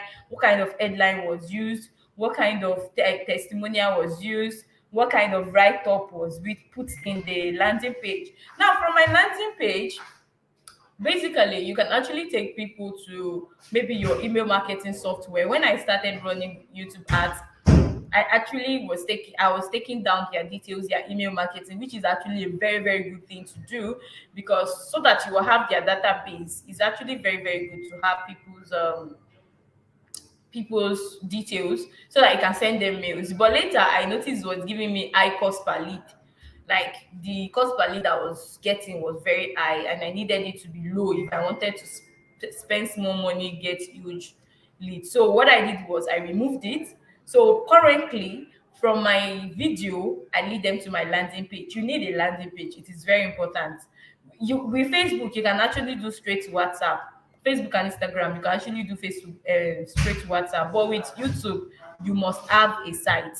So from your advert to your site, then from your site, you take them to from your site, you can decide to take them to your email marketing page, or just bring them to WhatsApp. For me, I bring them to my WhatsApp. Now, from my WhatsApp, what I do is now they enter into my DM. If you are very conversant with WhatsApp marketing, you know that the first thing you do is to welcome them. Then make sure they save your number, you save their number. And the next thing is, if you are using a VSL, now this is where it comes tricky. There are different ways in which you can actually make people buy from you. There are different ways in which you can educate them. Now, number one, you can use a VSL. A VSL is a video sales letter. The name product as a VSL. Whatever product you're promoting, most of them have a VSL. You can use a VSL. You can use You can use a VSL, you can use a live webinar, you can use a WhatsApp class, or you can do DM marketing. So, but the ones I'm going to be recommending for you, I'll recommend a live webinar. That's what I do. I recommend a live webinar. If you're a newbie and you're just starting out, you can start out with WhatsApp class. That I recommend the VSL, because in May, throughout May, and I made so much money in May. Trust me, I made so much money in May. That was even when I made my first 7 figures. In May, throughout May, I was using a VSL. So if anybody tells you that VSL does not work, trust me, VSL works. Because in May, I was in NYC camp. I went to camp, and I can't be doing live webinar in camp. I didn't even go with my laptop. So everything I did was automated. So it had a VSL. So when they come in from my advert, after they save my number, the next thing is I give them access to my VSL. So they get to watch the video immediately. So now when they watch, so if even if you feel like, I cannot do a live webinar, you can create a VSL. And VSL is not hard to create. It is not hard to create at all. So you can even, I think the first VSL I used to use, it was even this thing I did, a screen recording on my phone.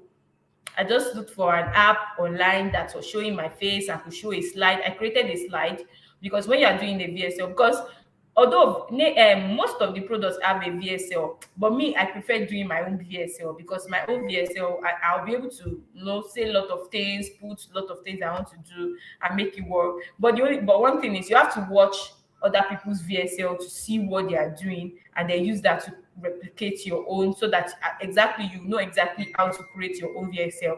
And how can you create your own VSL? Number one, you create a slide of everything you're going to be teaching in that VSL. You have a slide of it. The next thing is, you can actually, if you don't have a laptop, you can use your phone. I think one of the ways you can use CapCut to do it. Put a video, put your own. There's a way they did it. Just check YouTube. Just check YouTube. You will see videos on how you can create this. But I think the one I did then, I did a screen recording, and what I just did was, I created my slides, and then I did a screen record. There was an app that the screen record would be showing your face, and it will be also show what is on your phone. So I just positioned my phone very well, and then did the screen record using my phone, and it was showing my slide, also showing my face, although the face was not really big, it was just small, but at least it was showing it. But in fact, I have some of my students that they don't even they didn't even do any slides. They just explain. But it's important. It's actually very good. You have slides and you have things. But just look at the way other people are doing their own, and use your creativity to create your own too. So you can use a VSL. Now, when you're using a VSL and people come into your DM, after they save your number, and you save their number, you give them access to the VSL immediately. Give them access to it, tell them to watch it, and then get back to you. Now, chances are lots of them will not get back to you. Lots of them will not get back to you. Let me tell you the truth. So now this VSL, when you create the video you are using, I will advise that you put it on YouTube. Upload the video on YouTube. Upload the video on YouTube, because it will be easier for people to watch there. Now, but if you notice that there's another issue we used to have, and that issue is, when you're uploading on YouTube, sometimes you give people a link to go to YouTube and go and watch. And when they get to YouTube, they will see another person's ad and follow the ad. I think I had that issue last year. I was directing people to my YouTube channel to go and watch my video, and then they will go there and then follow another ad. So if you're having that issue, what you're going to do is, you can create a landing page and put that video there. If you cannot do it, pay a website designer, they'll do it for you, and it's with small money. Just tell them to create a page and put that video there. And after they put the video, under the video, they'll just put your submit button. Like, they can just put get started. Like, after the video, when they're done watching the video, they'll click on get started and come back to your DM, where you're going to give them access to make payment, the link for them to make payment. So now, this VSL of a thing, that's so if you realize that people are going to your VSL, your YouTube channel, and they are being redirected to maybe another ad or any other thing, just put the video in your website and people can watch it on your site. So instead of you giving them the link to your channel, you give them the link to the website. So they'll go to the website, watch it, tell them to get back to you. Now, chances are a lot of them will not get back to you. So that is where the issue of follow-up comes in. Let me tell you, follow-up works well in this affiliate marketing business. So you cannot just say you did live webinar for somebody and that is all. No, you don't just give up after doing your VSL, after doing your VSL or live webinar. Make sure that you are following up on them. It is very, very important. Lots of you, it's because you are not following up, that's why you are not making sales. There are some people that will not buy immediately. It is in the follow-up they will buy. So never ever joke with follow-up. If you are doing a VSL, when they come to your DM, make sure you are adding them to a broadcast list. Now, you must have, there's this two app that you need to use, the autoresponder app and the autosave app. So what I do for easier thing is the autoresponder app. We all know about the app. You use the pro version to reply messages automatically. Now the autosave app, it saves people's number. You can save people's number with a particular kind of number, like for me now, what I do is I can just say, let's say all the leads I get in September, automatically I say their names with September leads. So the first person that comes into my DM will be September leads 1, September leads 2, September leads 3. So the number of all the, when at the end of the day, when I get lots of people in my DM throughout the day, I already know the number. I know that today we started at September leads 1, right? Or I can say we started at what's today's date? 24, September 24 leads 1. So I know all the leads that come in today, all the prospect that comes from my heart today, they are going to be, let's say I got 50 people that came into my DM today. So now I know that the first person is September leads 1, the last person was September leads 50. So that will help me when I want to add them to a broadcast list, because for follow-up, the money is in the follow-up. Let me tell you the truth. It's not just about you doing VSL, it's also in the follow-up. So I had all of them to a broadcast list. And then I know that the next day, after they watch my VSL, I sent them a particular message. I'll just send the message to the broadcast list that, oh, I sent you a video yesterday. Did you watch it?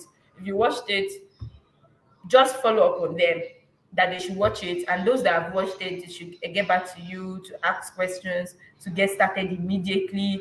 And then you have to make sure that in your VSL or in your live webinar, you have a very good offer. You have a very good offer, because the offer is also something that will separate you. Offer them what other people are not giving them. That is one thing that will actually make you unique. When you are getting, because some of you will complain that, oh, I'm getting leads, but they are not buying. What is your offer? What is your offer? Make sure that your offer is not just, give them something that other people like. Give them something that they will not find elsewhere. And trust me, people will rush you. Prospects will rush you. Whatever product you are promoting, make sure your offer is something they cannot resist. So find out what exactly you can give as an offer that people cannot resist, because people know, like they know when you're giving them something that other people cannot give them. They know when you're giving them something that they cannot just see anywhere. So let me say another thing, that the money is in the offer. Make sure, so if you're struggling with closing sales, you're struggling with all that, make sure that your offer is very, very good. You can read mafia offers by if you want to know how to create good offers, you can read mafia offers by boss Ronald Izimora. You can read mafia offers by our boss Ronald Izimora. So your offer must be very, very, very good. Don't play with your offer. So your VSL must have a very good offer. Your live webinar. Now I'm just going to briefly talk about how to have a very good live webinar. So if you want to have a live webinar for your products, whatever product you're promoting. So just like we're having, this is more like a live webinar. The platform that I use to have my live webinars, I use YouTube and I use StreamYard.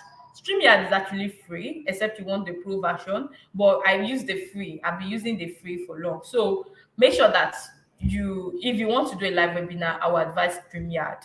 So StreamYard is free, just sign up. I think if you want to go live on YouTube, they will give you 24 hours to just, after registration, is after 24 hours you can go live. Because I made that mistake when I was starting, when I wanted to start doing live webinar. I did not know that it is after 24 hours that they will allow you do live. So me, it was the same day I wanted to do my webinar that I was trying to create a link, and then I found out that it's after 24 hours before I'll be able to do that. So I had to postpone that my live webinar, although that happened last year. But just to let you know, for those of you that are new and you want to do it, so make sure that you are creating your YouTube, this thing that you want to start doing live, creating this account on StreamYard and everything 24 hours before your class. Make sure you do that even 48 hours, so you have your link ready and everything, so you don't make the same mistake I made. So when you do that, I've told you about follow up. I use broadcast lists. What I just do is create, I add people to broadcast lists, and so that it will be easier for me to send them message the next day to watch my video, to do whatever I want them to do. So that will be easier for you. So don't joke with that. And make sure you have automations, the WhatsApp automation, the auto save, and all those things, because you can't do everything yourself.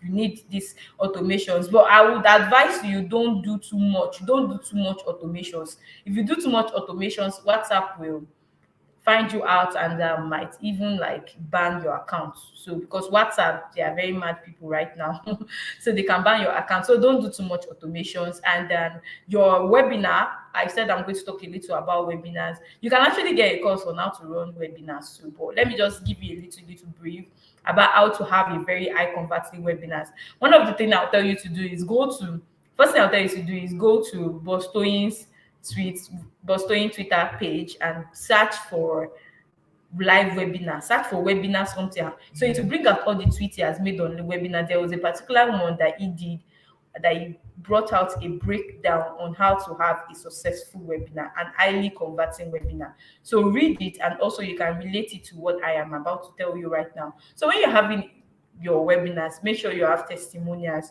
You must have testimonials. Have lots and lots of testimony that you're going to give people. Then in your live webinars work well when you have a grass to grow story. So because people are moved by emotions, is when you are like telling them, oh, I was once very broke, but now I'm making money, I'm doing this, I'm doing that. You understand? So people flow well with that, especially in Nigeria. So that's something that you need to have that in your live webinar too. So it's not like you just come on your live webinar and say, hello everybody, I want to teach you about an online business. The online business is called affiliate marketing. Or let me say you want to promote a product by a relocation product, and you're saying, hello everybody, I want to teach you how to relocate to Canada. What is relocation to Canada? Relocation to Canada. People will leave your live webinar. So you have to make sure that everything you're doing, you already like you have testimonials to back it up.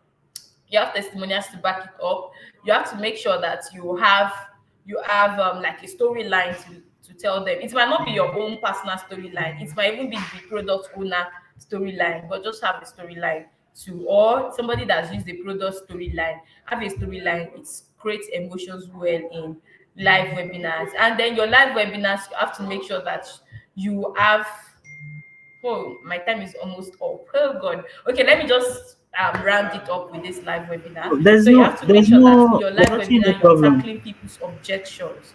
You're tackling people's objections. Part of the If you are promoting a money making course, part of the objections they will have is, oh, are people really making money from it? Is it a scam? Is it not a scam? So make sure that your live webinar is talking about why it is not a scam. Like, oh, this is how we make money. You sell products. Show them, oh, these are the kind of products you'll be selling. So let's say, for example, this product is 30,000 naira. You're breaking it down. Let's say that if you're promoting something like that. If you're not promoting anything like that, if you're promoting a relocation product, so you let them know the reason why, and make sure that you are teaching them more about the benefit of the product. Like, create that life they want to live, the kind of life they want to live. Create it for them in the webinar, and trust me, your webinar is going to convert. So if you want to have more contests for free, you can go and check Bostoyin Suite. It's really, really top. Like when I wanted to create my first webinar this year, I went to that tweet, I read it, I broke it down, make sure that my webinar flowed with that, and trust me, it's converted. So that's all I have for you tonight. I believe I've said a lot of things, and I believe we've learned a lot. So do we have any question? Or Uche, over to you. Thank you. I don't think that's what you have for us tonight, though.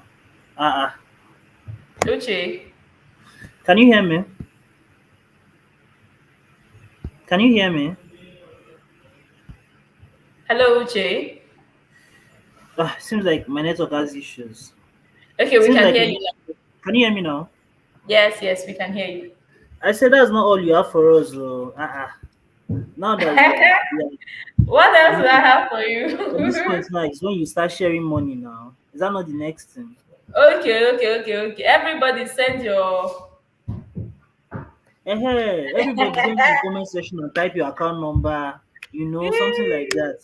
So, guys, yeah, that was a very very wonderful presentation from Lua Olajide Joy, and she has been very gracious with her time. She has, despite how inconveniencing this time slot has been for her. As you can hear, she's at the hospital at the moment working, but she still had time to find a way to give us this.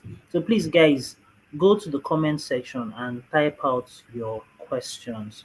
I don't know. I think there is an issue from our end right now, but I'm hoping you guys can hear me. So if you have any Yeah, we can question, hear you. just go to the comment section and type out your questions. So she can start attending to them as soon as I'm not really seeing much questions in here, so she can start. Okay, so this person is asking, what does your follow-up sequence look like in a way that doesn't make you look desperate? Okay, so now your follow-up sequence in a way that it doesn't look desperate. I love that question actually.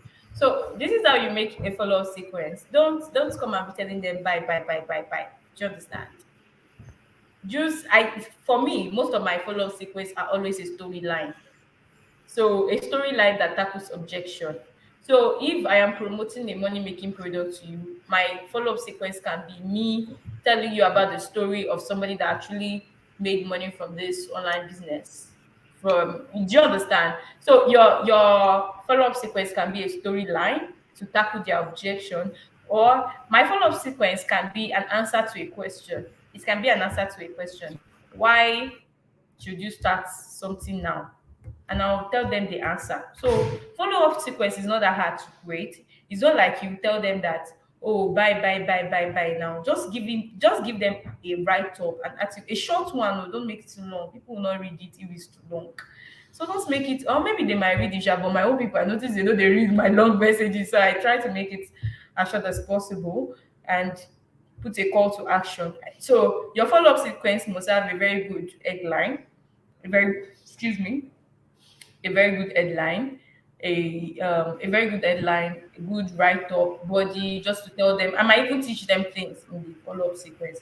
I might teach them, okay, how exactly can you be able to make money online? Just tell them lots of things like how to identify scams or non scams. I'll just give them lots of things like that. And then the next thing is I'm going to like tell them, give them a call to action that okay, this is what I want you to do now that you've learned about this. So follow-up sequence does not have to be bye. It can also be you educating them, especially tackling objections. Make sure your follow-up is tackling their objection. Whatever objection they have to not buy, make sure your follow-up is tackling it. And trust me, you will make money back. You make your money. Yay. This person is asking, can we also use the VSL created by the product vendor when we are promoting a product that we have not used? Yeah, you can use the product owner's VSL. Yeah, you can. Okay. For a start with that, you can. But later on, when you start, when you've gotten to a particular listing, I would advise you have your own. Okay, this person is asking, how much do you spend on ads per day? How much I spend on ads? It depends. It depends on what I want to achieve. So I told you like I started from $10, $25. But let me tell you right now, my ad that is working right now is actually $40, which is a very, very low amount. It's one of the lowest. And why did I make it $40? Like I'm trying to like just I'm trying to see what is working. I'm trying to text out something, so I don't want to spend too much. If I spend too much and it doesn't work, it's going to affect me. So that is why it's currently low, $40. But if I really want to like spend a lot, if I want to spend a lot, I can spend as much as 80, 70, 80, even 100. I can spend as much as that, depending on what I want to achieve. Like I told you, when I was trying to like get when it was almost the end of the challenge and I was trying to like meet up. I actually scaled my ads budget to like about $100 every day. But it was not for long. Immediately I won. I brought it down back actually. I brought it down back. But if I want to actually like like I want lots of leads in a very short while, I know what to do. I'll just scale it up to so it depends on what you want. If you want a lot of leads, be ready to spend nothing less than let's say $25 to $50 every day. All right. How is your sales closing game like? How do you close sales, and any recommendations on where to learn sales closing? Okay, you want to learn sales closing? I just read books and search online, honestly. So for me, my sales closing game is like I told you, you need to have a very good offer. Let me tell you, your offer is one of your best sales closing tactics. You need to have a very good offer. Offer that's something they cannot refuse. So when you have a very good offer to give, and my sales closing is majorly tackling objections. Whatever objections you have, I will ask you questions. I will bring out your objections, and when you ask me your objections, I will make sure to tackle it. That's it. Uh, Autoresponder and autosave doesn't work well on my phone. What's the best phone for autoresponder and autosave? Okay. Okay, I think I actually had that issues too. Are you using Infinix? Because there was this Infinix I bought, and trust me, I had issues too with autosave and autoresponder. So, but I was still later able to use that phone actually, but I know that Infinix does not really move well, does not really work well with autosave and autoresponder. But the ones I've used that works well with it is Samsung, the Samsung, the big Samsungs like the Galaxy, the Note 20. No, I was using Note 20, sha, but the S22, S21. But if you cannot afford those, you can also get, I think, Samsung, Oppo, and Redmi. They are the three that I can recommend. That Samsung, Vivo, yeah, Vivo. I've used Vivo too, and it worked really well. So Samsung, Vivo, Redmi, Oppo. I think those are the four. But Samsung is the best. But if you cannot afford Samsung, you can go for other models I talked about. But stay away from Techno and Infinix. Wow. But now there our money reach. How we go do am now? Well, I don't know. I don't know. You can actually use them for a while, but once you make money, please use other ones. They are the ones that work best. Okay, this person is asking, how can we have a glance of your funnel for learning purposes? Do you close on phone? Do I've you already talked about my funnel. I talked All about my right. funnel, right? So I think I don't know what glance you want to have again. Okay. Yes, I Uh, close on my phone. I close on my phone. Yes, we use our phone for business now. How do I tackle some of the objections? It depends on what the objection is. So if somebody is telling me, oh, I don't have money to buy this product, then I'll make the person see the reason why he or she should get money to buy the product. That's it. So it depends on whatever the objection is. So, but the major thing is whatever objection people are asking you, the more they're asking, be noting them down and then find the perfect answer that is going to tackle it and start using it. So okay. assuming it tells me a particular objection that he wants to learn how to tackle a hair, but you are generalizing it. I can't really be telling you these are the tackle. Okay, so this person is asking, is there an autoresponder to put your new contact in the broadcast list? No, you do it manually. You don't want to work. You do it manually. Okay. Do you follow up your prospects in their DMs or just your broadcast group alone? Broadcast is the same thing as DM now. Should be when you send to a broadcast. Okay, So, there like there's a there's broadcast list and then there's a broadcast group.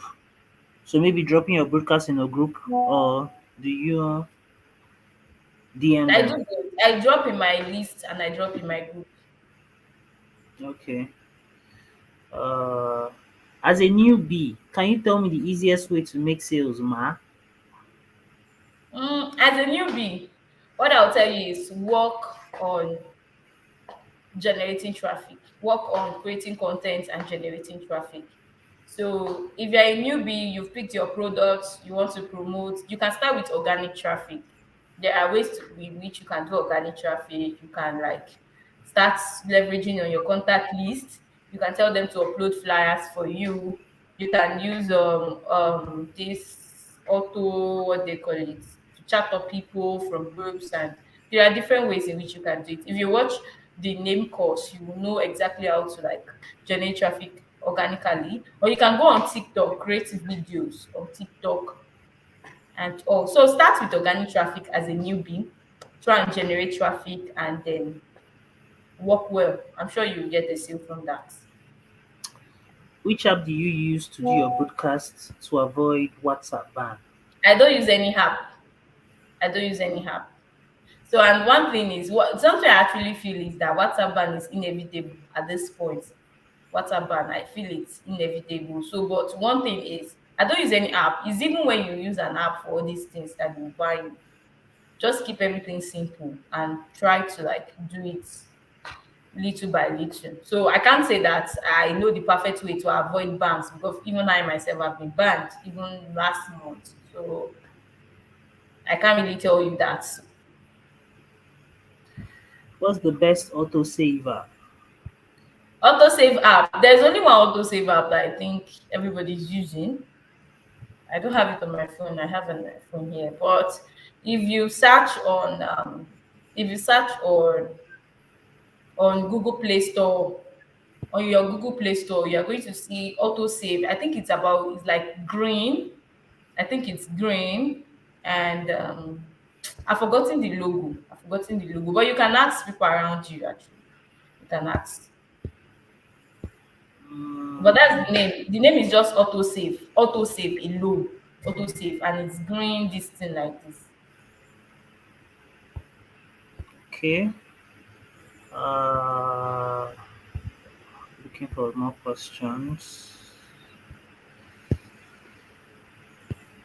Okay, somebody Okay. is saying something. Somebody saying what?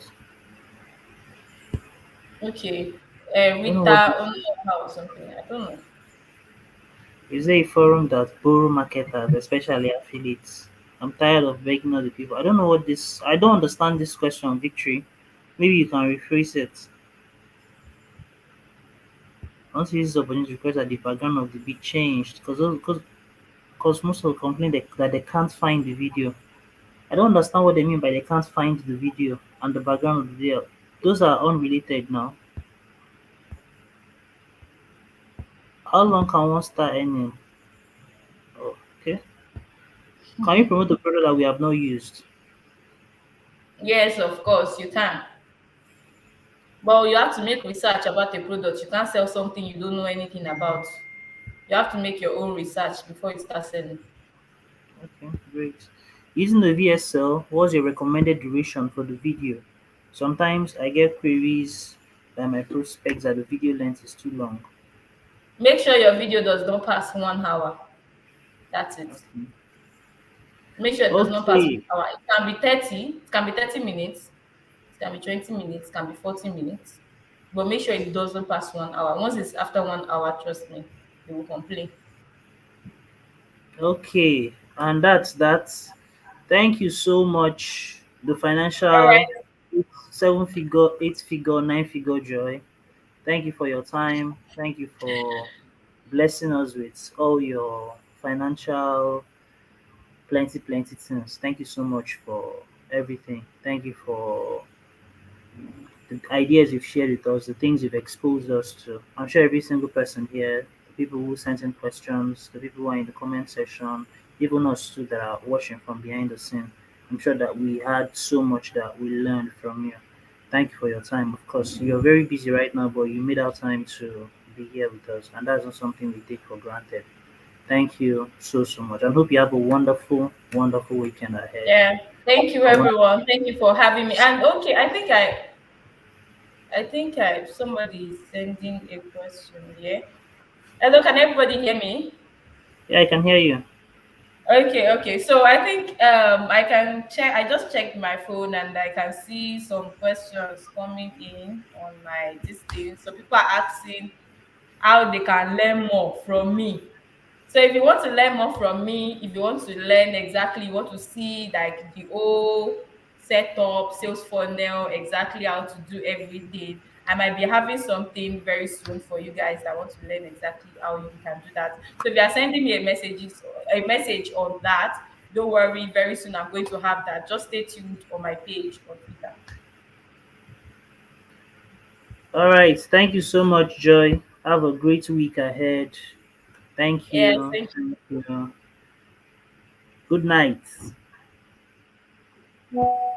Okay, that was from Joy. That was a wonderful session, and I'm bringing our last speaker for the day. The person I'm bringing up doubles as our affiliate manager, doubles as our in-house ad expert, someone that I've worked with for some time and is a very, very, very thorough person. He's a Facebook ad guy. I mean, he's done a lot of really, really amazing things for himself and with expert me and of course for affiliates. So I need you guys to of course pay very close attention to everything that he'll be saying as usual. As usual, pay close attention to what he'll be sharing with us tonight. So I'm bringing on Emmanuel Adio too. I hope he's ready. Are you ready, Mister? Yeah, Uche, yeah, we can get started. Okay, great. So welcome. You're up. Okay, okay, Ah, yeah. this one Good where you dey evening. inside car. They pursue you from house. What's going on? Talk to me. Okay, well, first of all, I was actually like I was inside trying to do this, but my network just keep going back and forth. So and then I wouldn't want to get started and then have issues with network. So of course, we're like where I stay on the island, and sometimes whenever it rains like this, network can be very frustrating. So after like a couple of networks and then so just doing anyhow. So I had to like just drive out of my estate and then we just find something to park and then so because I had to be here, it's very important. All right. Okay, So let's get you down guys to cannot business. so and the reason why I had to like try to make sure that I get into my car today is because I know some of you want to see my face. So and I can see that you guys can see my face right now. So all right. So that's why I'm here. You can do like I don't get house. Okay, yeah, Uche, yeah. Yeah. So what are we doing? You're doing your presentation first, or we are doing the Q&A first? No, no, no, no. I'm going to do the presentation. Okay, so fine. Okay, yeah. So, guys, so good evening, everyone, and thank you so much for putting all your time, like your very busy time, to come and attend this event. Yeah, we started yesterday, and today is the last day, and I'll be the last speaker. So now, after I'm going to speak for 1 hour, so when I'm done, myself and Nuche will be doing a Q&A to answer every questions you have as regards affiliate marketing, every questions you have as regards Espatnia, any product on Espatnia or anything at all, right? But we're only going to be taking questions aside from questions, anything related to complaint can be forwarded to the email. Yeah, so I'm going to be speaking for an hour, and then the first 20 minutes I want to talk about mindsets, yeah, mindset, and then I can now go into Facebook ads, and then the next 20 minutes I'll be taking questions as related to Facebook ads. Then the next 1 hour for 10 p.m. we're going to be looking at Q&A. All right. So once again, my name is Emmanuel Adiotu, and I'm the affiliate manager for Espania. Yeah, I don't want to go into long talk talking about Espania because which has already done that. So, but since I have just less than 50 minutes more, so I want to quickly rush up things. Now, basically, now I want to like this. I want to like talk on mindset, and now the first thing I want to like talk about because the idea I said that most people reach out to me and they be like, I want to do this, I want to do that, and then sometimes when I just see those questions, I look at them and be like, this person is not ready. Now, as stupid as this thing is going to seem, for me, if you're going to do anything, as if you're going to actually change your, if you actually want to like change your status, the first thing I think you need to do is to, first of all, don't get a mentor.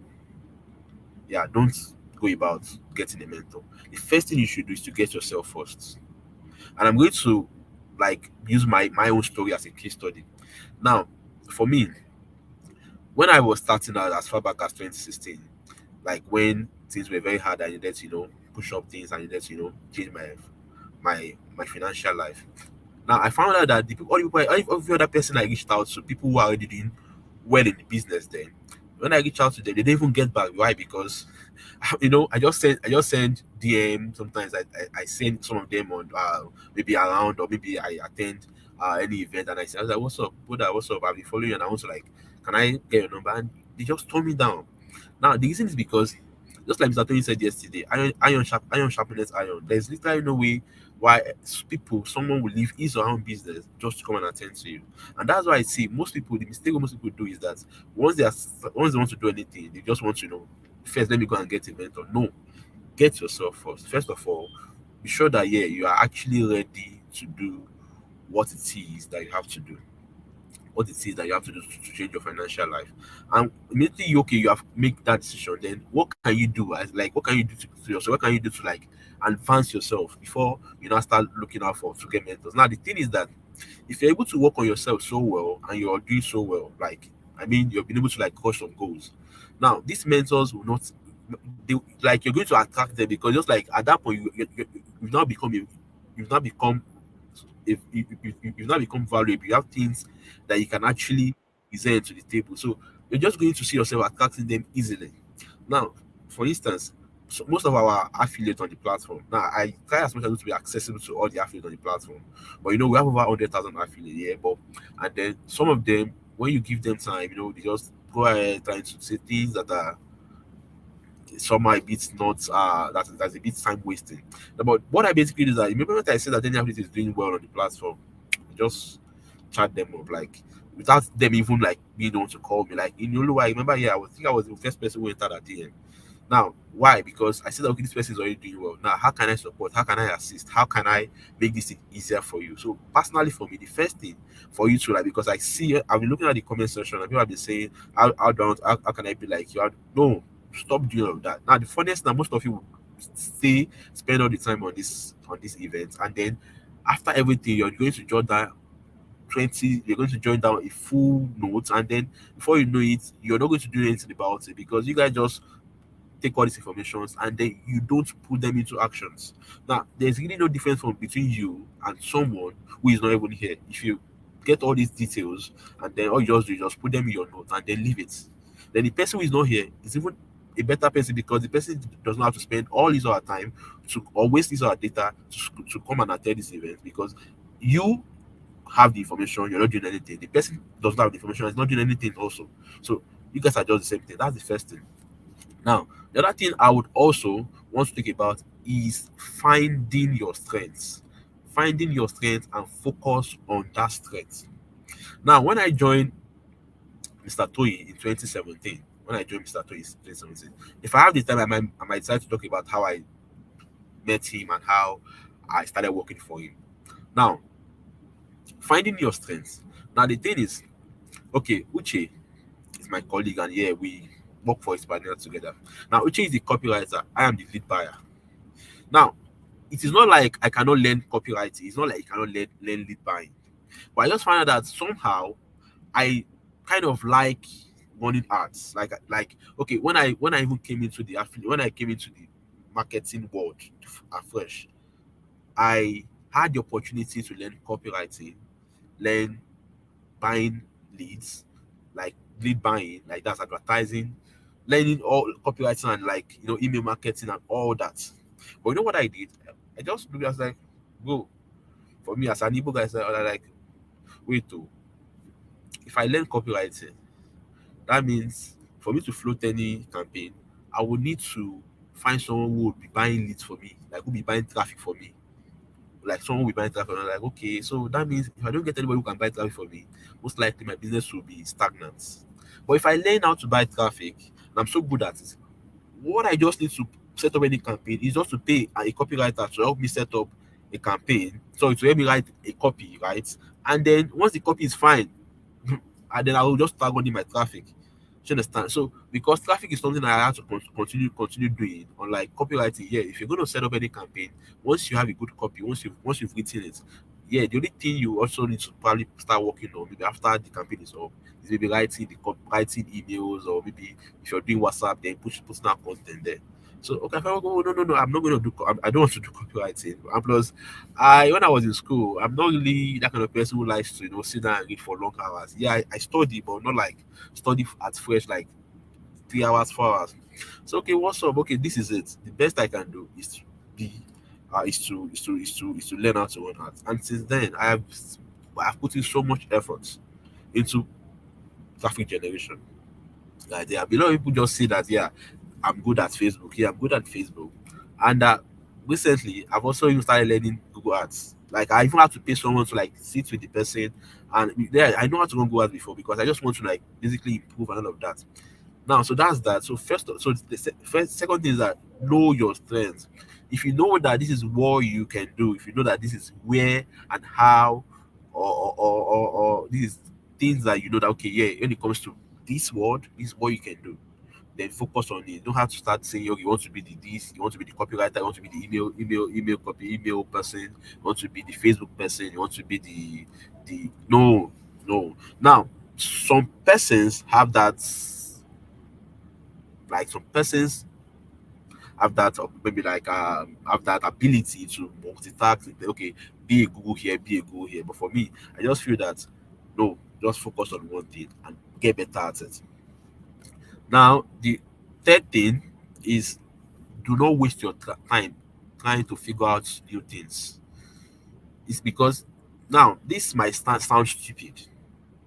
Don't waste your time trying to figure out new things. See, now there was a time I was with Mr. Toyin. We actually were hanging out, and he said something to me. He said he was going to one one video. So forgotten the name of the man. Yeah, one white guy like that. And so the white guy was doing so well. Now, one of his mentors visited him sometime to mentee, sorry, visited him sometime and said, tell me about the name of that. Uche, can you remember the name of this guy? Because I think you were there that he was said this thing. I don't know why. Which guy be that? Let's see him talk. The guy that his mentee came to meet him at a restaurant, and then they were just looking at the magazine. Found out that there was an ad that's been running on that magazine for months, and then the guy just said that if you want to make money real fast, just look at what people are doing. Like, so it was they were actually together outside at in a restaurant, I think. So now they were just looking through the magazine that was around, like maybe on the Okay, table or okay, so. okay. It was Gary Herbert and Caleb O'Dowd. Oh yeah, okay, yes. Thank you. God bless you. I remember Gary, but it's just that Caleb that name that I actually wanted you to remind me. Lots of people don't So know now, Caleb O'Dowd now. He's a low-key yeah, guy that so makes Gary about plenty. so Caleb Dowd went to Gary Albert and was like, "How can I make money?" Okay, then, you know what he told you? He said, okay, look at this magazine. There's an ad running here. Now, for this ad to be running on this magazine, it means that these people are actually making money for me. It means that they've eat enough. That means they're making money for me. Now, the best thing you can do if you want to make money real fast is look at what they have done, model it. Model. I'm not saying you should go and copy it. Model, because there's a difference between copy and model. Copy is like you like copying verbatim. What you are doing is to remodel, like okay, like this is the ad, you want to like put it in a very like just like model okay, like work the ad in such a way that okay, it doesn't look like you're copying them word for word. Now model it and then push it out.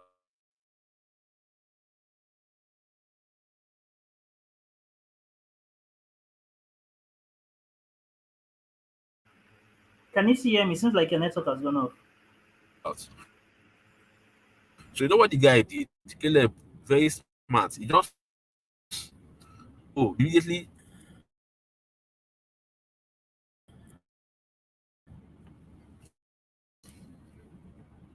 Hello? Uche, can you hear me? Please, Yeah, I if you can can hear hear you me, now. please say I can yes. hear you now. Okay, okay, sorry. So now Caleb just immediately he just did what Gary told him. He said he just went, look at the ad, follow the funnel of the ad. Now he modeled the ad. You know the funniest thing? He went back to that magazine and put that same ad, but of course a better version. Like he has remodeled it, put it on that magazine, and boom, that was how this guy started making money. Like started doing big numbers, and just that is just it. That's just it because sometimes people just some people like yesterday somebody was saying how do I sell social product and this matter? And somebody just ask you that product is it selling? Yeah, even though we want to have the best product on the platform, I can categorically tell you from numbers, from data that not all the products are selling. Some products will not just sell because either the offer is bad, either the product is not good, or either the copy is not fine. So now why do you have to stress yourself trying to figure this one will make it? No, just check out for what is working and then just remodel it. Remodel it. I'm not saying copy, remodel it. Now, the fourth thing is continue feeding yourself with knowledge because you can only give what you have. It is your job to continue eating if you want to stay alive. So if you want to remain in this industry, it is compulsory that you have to continue working and feeding yourself with knowledge, getting better with your skills so that you continue so that you remain relevant and then you have more more things to give out. Now the last thing is resist anything that would get you back into your comfort zone. Yeah, this last part is actually, in fact, I'm actually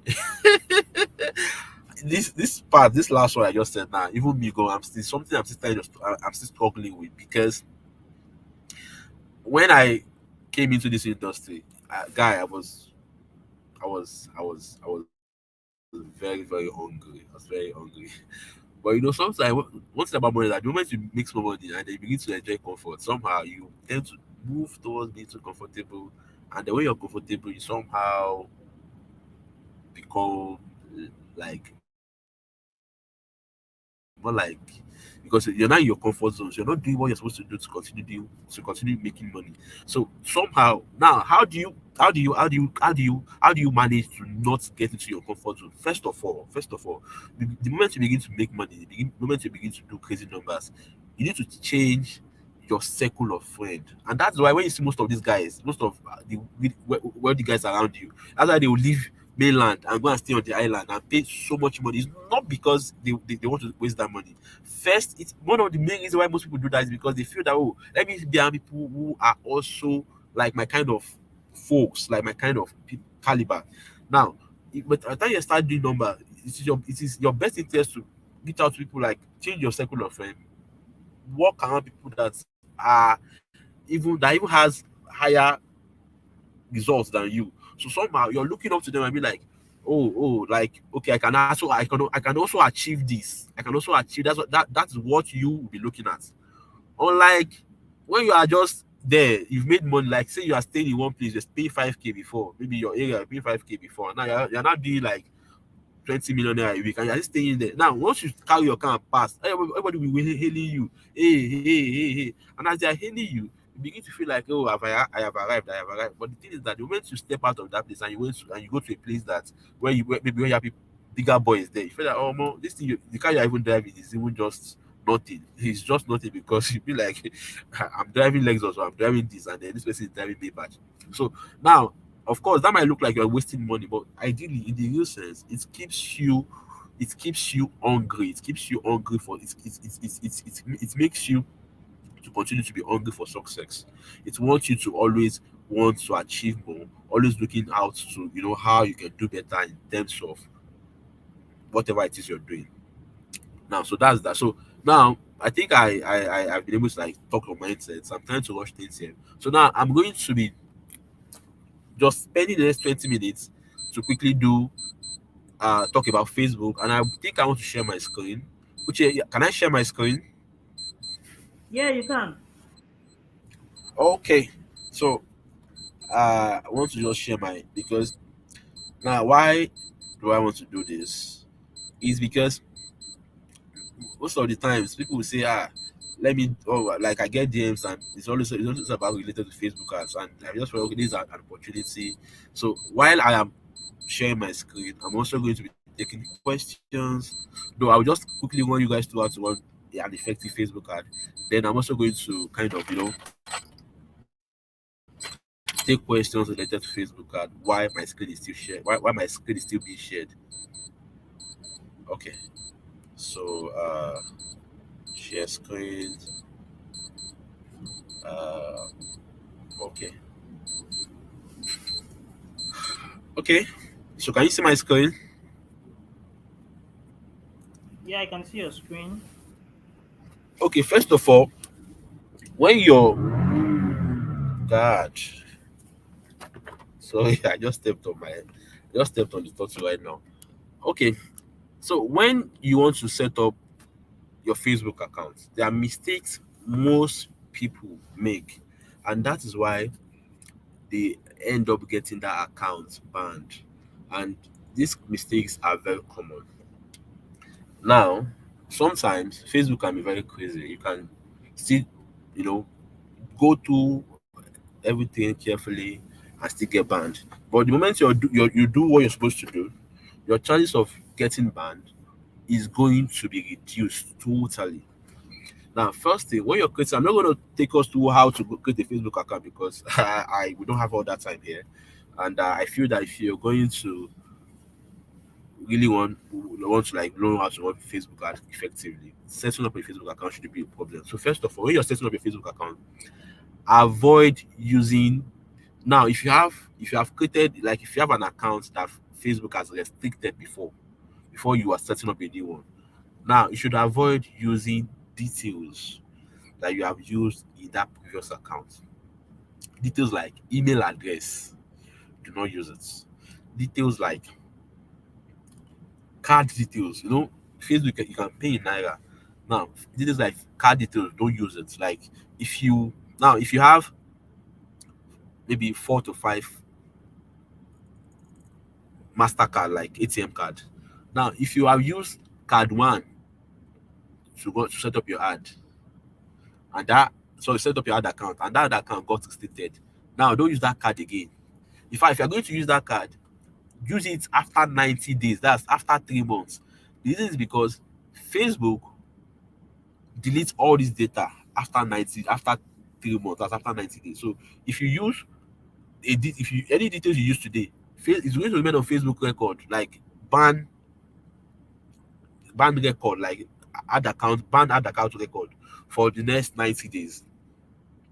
So that card for the next 90 days, do not use it. So if you want to really take Facebook ad serious, I'm going to advise that you do like me. Go and get enough ATM card.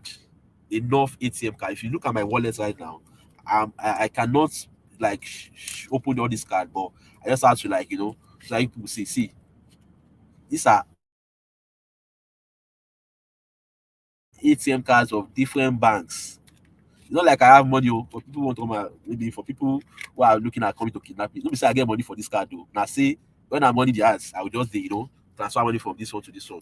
Now I have up to, if you check my ATM card, my wallet, I have up to roughly 7 ATM cards, Nigerian bank ATM card, GTB, FCMB, UBA, the likes of them like that. Now I also have a dollar card for my Google, for the account for the Google ads I also run, right? So first of all, you want to get enough ATM card. Now the reason is because as you're setting up your ad account, if you really mean business, God forbid, if your account gets banned, you want to immediately set up another one with another card.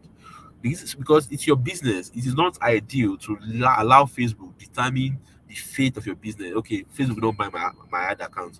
I don't have any card. Let me just wait. No, get enough card and keep. Now, secondly, if you want to be very good, if you want to like, this is your business, and that thing you want to do, yeah, thank you, Victory. The way where I am is safe and secured. Thank you. I'm actually inside another estate, very close to my estate, so it's actually safe. Thank you for asking. So now the other thing you want to do is to ensure that you always have a backup ad account. So if you're setting up your ad account, go and buy another Facebook account and keep a backup account. Should in case Facebook just ban your account, immediately you are moving your ad. Immediately you are moving your ad, right? Because now Facebook can be very crazy. I'll keep saying that. You can set up a very good ad and they will still ban them, right? Okay, so that's that. So now don't use details that you used before. Details like your card, details like your email address, details like even your house address. Sometimes I wouldn't advise you changing your name. Don't use that same name sometimes. Now, if you're ever going to use the same card, if you are ever going to use the same card, then do not enter that card details on Facebook. Rather, when you are making payments, use pay you. Use pay you. For instance, let me try and act like I want to make payments here. So if you want to make payments, instead of adding the card, use pay you, use a payment gateway. So if I click on billing, ah, okay, this other account has I've not really activated the other account, so that's why I cannot see pay now. Okay, I've not, yeah, so because this is my backup ad account, so I've not like activated, that's why I cannot see pay now. Normally that pay now should be this pay down here should be active, but it's not active because I haven't activated it. So this like that's like I said, backup account is necessary for Facebook ad. So that's okay. So that with that said, so let me run us through how to set up a Facebook ad within just 10 minutes, like a very nice Facebook account ad. So now I'll click on create. So now when you want to run Facebook ads, now the campaign objective is very, very important. It's very, very important. It's just like you want to buy a car and then you are going to a restaurant. Like you should know that if you're going to a restaurant, you're going there to buy food. So that's how it is. So that's what the campaign objective is. Now the way Facebook is, Facebook over time, they know how the users like people who use Facebook, they know how they behave. So they have like their behavioral pattern. Now, if you don't know, the phone you're using, the phone you're using is monitoring you. Yeah, it's monitoring you. Now, why am I saying this?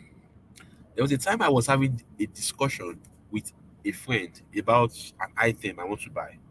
Now, this item, trust me, I have not even searched for the item. I was like, what's up? I want to buy this, maybe with time I'll just find them and just and just like look for it. Guess what? We had that conversation like today. After like a week, I started seeing adverts, multiple adverts related to that item, both on Google, both on Facebook, both on Instagram.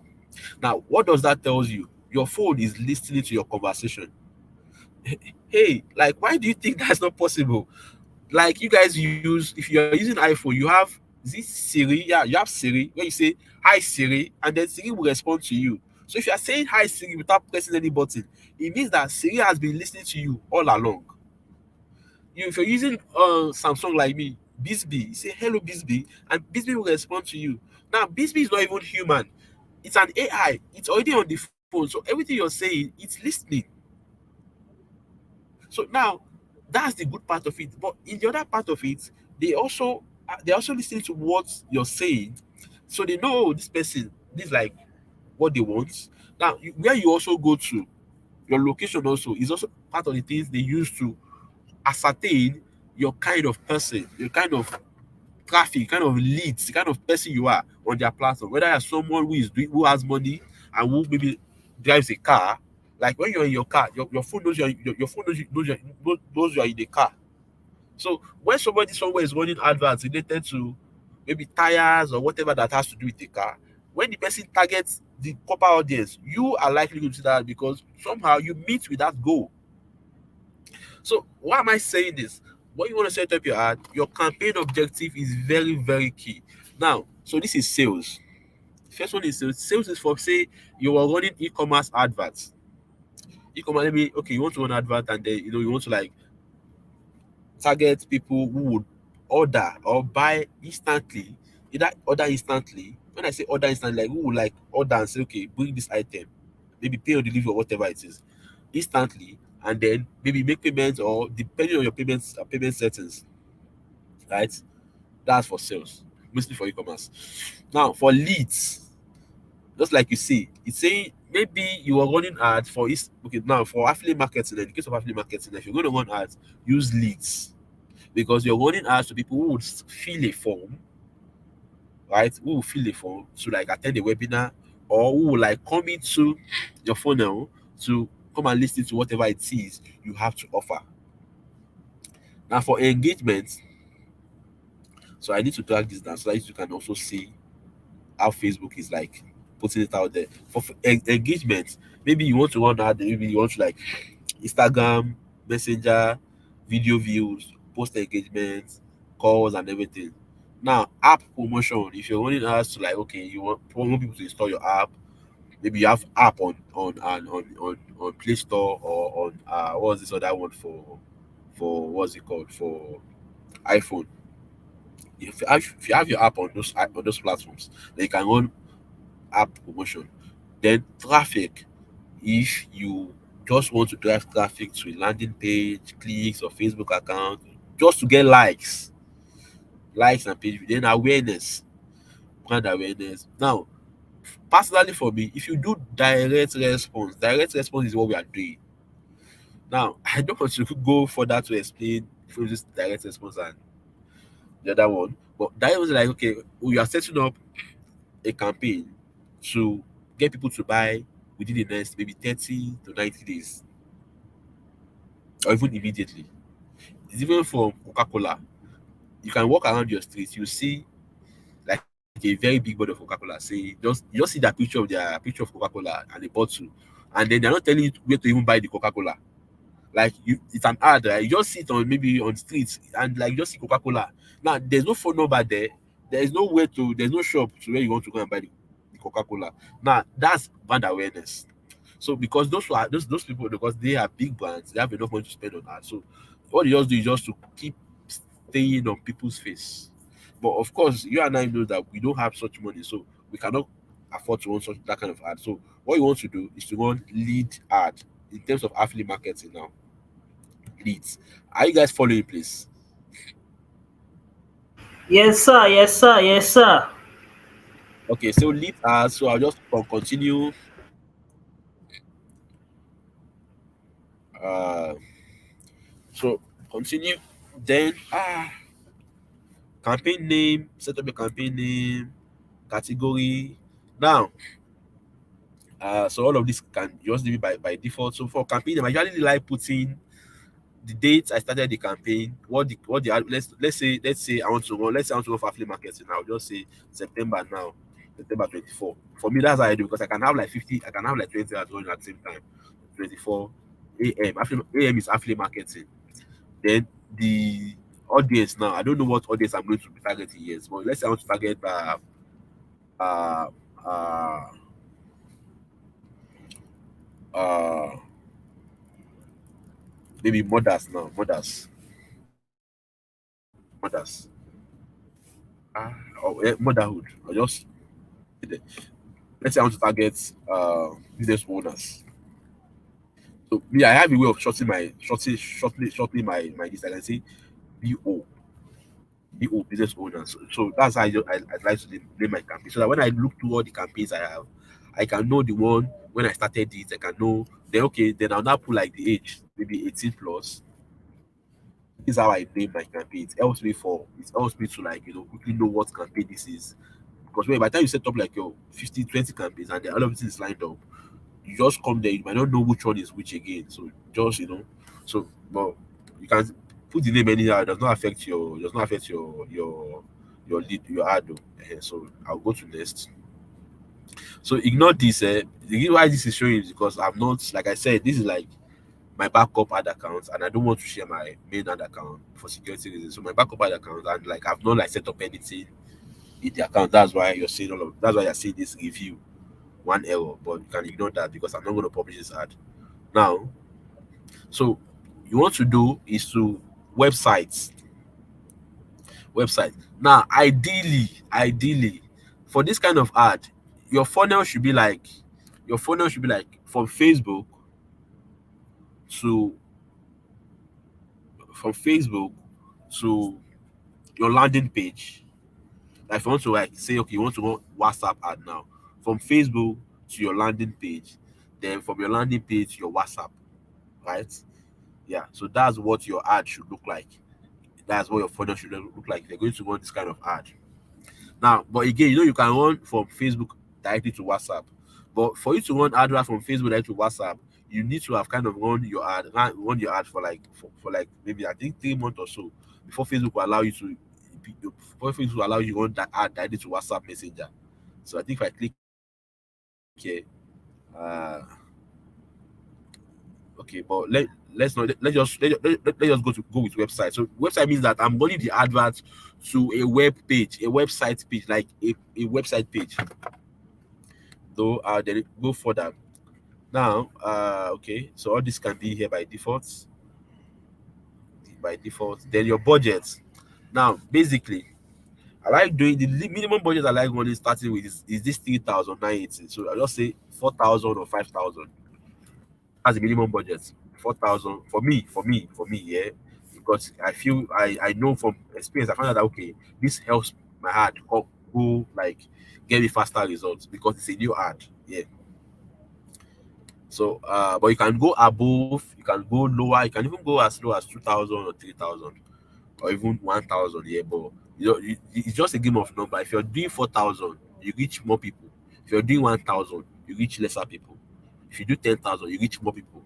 So that's just game of numbers. So, and the reason why I like doing 4K, sometimes I can set up an ad and do 10K immediately, but just doing the test period because immediately you set up your ad, it takes 3 days to go through the learning phase. Now within that 3 days, your ad is trying to learn the algorithm is trying to learn the ad. So for me, within that, I can just say okay 4K, so that I don't if I go below 4K, I feel that I know that the ad will not get enough data to work with. Now, location, Nigeria. So if you're running for affiliate markets, you can put Nigeria because you're not bound by location. But say if you're doing for maybe digital, maybe physical products, then you want to set up locations that you know that you can deliver to. So if you know you cannot deliver your product to Kaduna, then why are you targeting Kaduna? So just edit, come here, click on edit, and then just put the states you can actually reach out to. But if you know cannot, so but if you know you can reach out to all the states, then just leave Nigeria there. But for the sake of affiliate marketing, just you do Nigeria. Now another thing you want to do is that for Facebook, for the age range, I'll just do 18. So I just do I 20, from 20 to 65 plus. Now this is a test ad. This is a test ad. That's why I'm even doing 20 to 65 plus. Now, now the other part you need to be very, very careful about when you are running ads is your your targeting. Targeting is very, very key. Very, very key. Unlike Google Ads, Facebook is very cheap when it comes to traffic. Very cheap. But Google Ads, from experience, has more quality traffic than Facebook. And it's more expensive. But Facebook also have quality traffic, but you need to know how to reach out to them. So the reason why I'm saying this is because okay, let me know continue. Let me not get to go into Google Ads because this is Facebook. This is a Facebook session. So the reason why I am saying this is because you need to know that when you're running Facebook ads, of course you get more people at cheaper rates. Google ads you get lower people, maybe at the same rate, but Facebook has more traffic in terms of like sorry cheap traffic. So, but you just need to know how to get the people who you can reach out to. Now, if you look at this target, you see you can target people by their demographics, their interests or behaviors. Their interests or behaviors. So now what I basically do is to use behaviors. Then if I'm going to use interests, I want to narrow it down with behaviors. For instance, let me show you something. So let's say I want to reach out to people who are interested in making money online now, for instance. Make money online. Sorry, let me see. Uh, okay, okay. Let's say who are still in business now. Business. So if you look here, you see that what I clicked here now is saying that this business, and finance. Over here, you can see it's interests. So if I click here now, that means that people that I'm going to reach out to are people whose interests fall under business, like who so at some point has maybe shown interest in starting a business or business related, whatever it is. Now, the difference between interest and behaviors is that, see, when you look at it carefully, as the word sounds, interest is like you are interested in something. You might be interested in something and might not have it. For instance, if I have the money, I'm interested in buying Maybach or even driving Ferrari, right? But I don't have it. That's just I'm just interested in doing it, right? But it does not mean that I had money to buy it. Now it's went from behaviors. Behavior is okay. I have the Ferrari, so that's like a behavior. That's like, okay, this is who this person. This is who this person is. So somebody might be interested in business. It's just like, I'm interested. Of course, everybody wants to make money, but not everybody wants to. Okay, now in terms of that, somebody might. There are two people now. Ade and Kunle. Ade and Kunle are interested in making money. Now, Ade is just interested, but Kunle is also interested. But Kunle has started making research, going on Google, search how do I make money online? How do I do this? How do I do that? Kunle is already going to attend seminars, doing all of that. That's behaviors. So when you compare both Kunle and Ade, who is a better lead? Is the guy who has a behavioral pattern that is related to that thing. But the other one is just interested. He does not even he has not even made, maybe he's just saying, okay, I want to make money. He has not started doing anything, right? So that's it. So now, so like I said, I usually use interest plus behavior, and sometimes behaviors, and sometimes behavior, then interest. So now let me show you interest plus behavior. So now I'm going to just click on own business for just a case study. So now this is interest.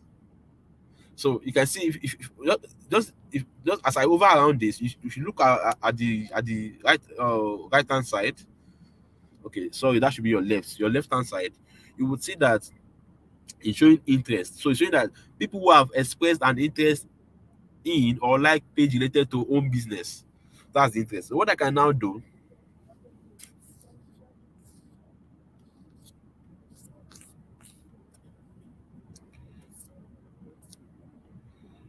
can you guys hear me? Yeah, I can hear Can you. you guys hear? Okay. Now what can I now do that? I have fixed that, okay, whoever want to see my ad on Facebook now should be interested in your own business. Right? Now, if you now go under here, you see something like add exclusions or define further. So I'll just click on define further. I'll just define further and just come here and say, now let's go under behaviors here.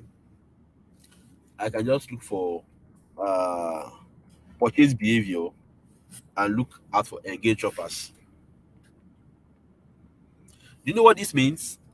What I have just done now is that I am looking out for people who are interested in running business, but not just to run business, so but they must be people who buy things online, people who engage in shopping. So if you look here, can you guys see my screen, please? If you can see my screen, please let. Okay, so if you look above here, where my mouse is right now, sorry, let me highlight it. This is interest. So interest is own business. This person is running a business. Now the behavior here now, and must almost sorry, I said and must also match engage shoppers. So this person, whoever is going to see this ad I'm setting up now, has to be somebody who is interested in running a business, right? But has to be somebody who buys stuff online. So this way, all those people who are just walking around, who don't even know their left from their right, who have not even made decision. So most likely this ad is going to reach out people who wants, like, who are interested in their own business, and then they are like, over time Facebook knows that, oh, these people, they buy stuff online. That's one. Now another way I can go about it is just to come here, leave this blank,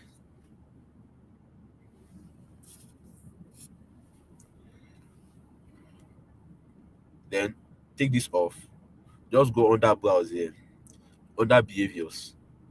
I'll just come here directly and say purchase behavior, engage shoppers. Now, the reason why I can do something like this for this affiliate product is that because in my mind, I know the product I want to sell is related to make money. And in the two sense, everybody wants to make money. Everybody wants to make money. So because they want to make money, so I can just say, okay, be it who you are, be it who you are, in as much as you are on Facebook and you are seeing my ad, and you are somebody who likes to buy something online, who buys something online very well, then you can see my ad. Then in this case, I can now have an ad like says that, maybe like a video that says, stop right there. Are you looking at making so figures? But Facebook can be very crazy, like I said. So you want to be very careful with the kind of claims you're making. Then something, okay, hi, stop right there. If you want to learn how you can start a business that brings you 100 or 200,000 naira, something like that. So what that means is that once people see your ad, these people have to be people, just any random person. They don't have to be having. They don't have, whether they are interested in buying shoes or whatever their interest is. In as much as there are people who buy stores, they will see your ad. So that's just engage shoppers only. That's behaviors only. Now that thing I can do is just to close here, do interest again. Let's say own business now. Own business. Right? That's interest. I'll just go under browse, come under behaviors again.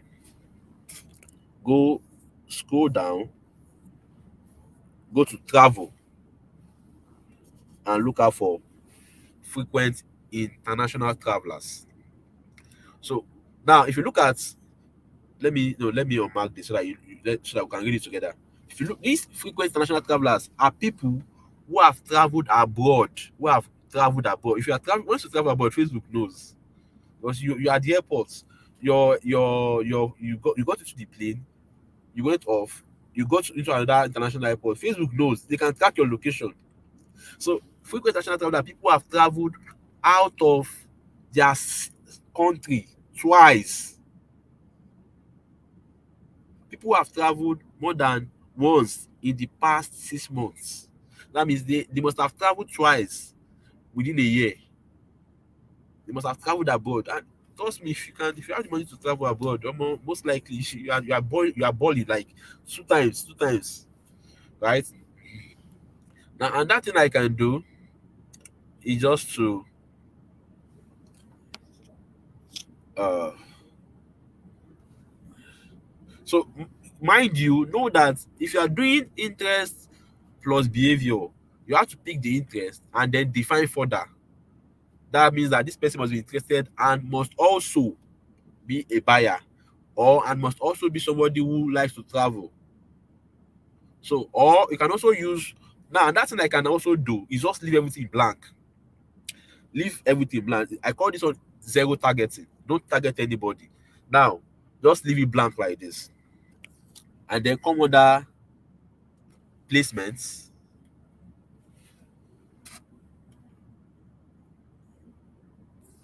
So I'll come under placements. Now, what I'm doing now is I'm trying to just target everybody on Facebook. Everybody, like anybody, whether you have interest or whether, like, whoever it is you are interested though in making money, or you are not interested in making money. Your behaviors zero, just zero targets. I just come under, then I'll now come under placements. So instead of using automatic placement, I'll just click on manual placements, and then come down. So come down to, sorry, just a minute. Then I'll come down to device. I'll come to that now. Another thing that if you have money, there are things. Of course, we don't know. I don't know. I don't know you, but there are ways I can know that, oh, this person likely has money to buy what I want to offer. So most likely, the kind of phone you're using, your behaviors, which we have already which I've already shown you guys. And that's what I can do is come on that device and use like their phones now to target them. So I just come here and say, okay, I can say, okay, I don't want to target I just want to target iOS device only. iPhones, for instance, iPhones.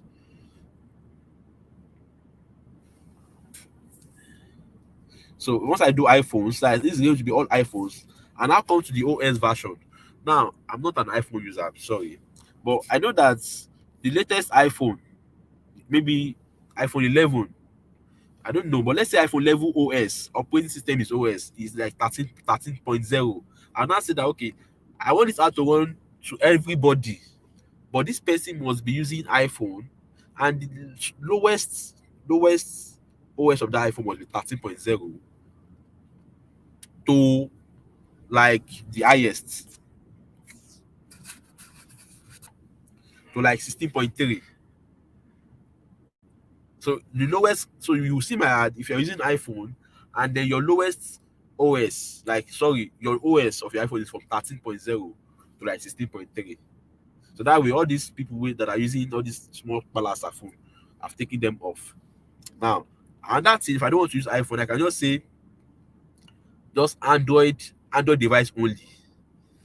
Android device only, and I'll just come here. So this is Android smartphones tab and everything, and I'll also do that same thing for OS and say, okay, oh, since you are using Android though, now I want you to be like from like maybe 10.0. Of course, you need to make research, and maybe so you look out for phones that are maybe around from, let's say, 200,000 for instance, or 150K. For me, when I used to do whenever I do something like this, I usually I usually look out for phones that maybe from 150,000 for Android now, and I'll look at the OS of that phone. So if it's 10.0, I'm just saying from 10.0 to the highest, which is 13.0. So this means that my ad will want to anybody at all, but they have to be using an Android phone, which minimum the OS is 10.0, and then see you like the highest. So this is like how you now, if I'm going to do something like this, because you cannot set iPhone and Android together, you need to separate. Okay, you need to like, okay, iPhone, then Android. So in the instance, you can set up two ads and say, okay, iPhone, right? So iPhone. Then after you have set up that ad, you now go and do it now for Android, right? So that's it. So right now for targeting, I've been able to cover using interest plus behavior, then behavior only, then zero targeting plus mobile phone. Now, in all of these things you are doing, please, the way this thing works, is that when you are running ads, yeah, this is a game of number. So it's a game of number. So the moment you begin to run ads, if 20 people see your ad, and so the way it was that when you run ads, Facebook charge you per impression, like per each person that see your ad. So it is now that per impression, per views, that breaks into clicks, that breaks down into results. So if 20 people see your ad, if Facebook 20 people see your ad and Facebook is charging you 20 naira for those 20 people now. If one person click on your ad, that means your cost per click is 20 naira.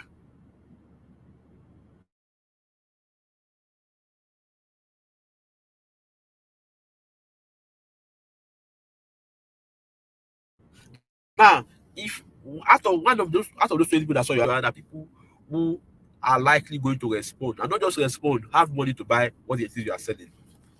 So that's why whenever I want to set up my ad, after I've put in, do this again. So so once I've after I've included the interest, I will always come under here and say something like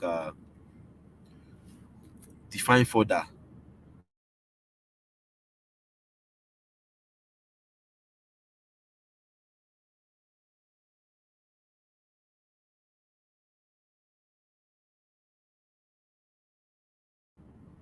Sorry, add exclusion rates. Okay, that option is not.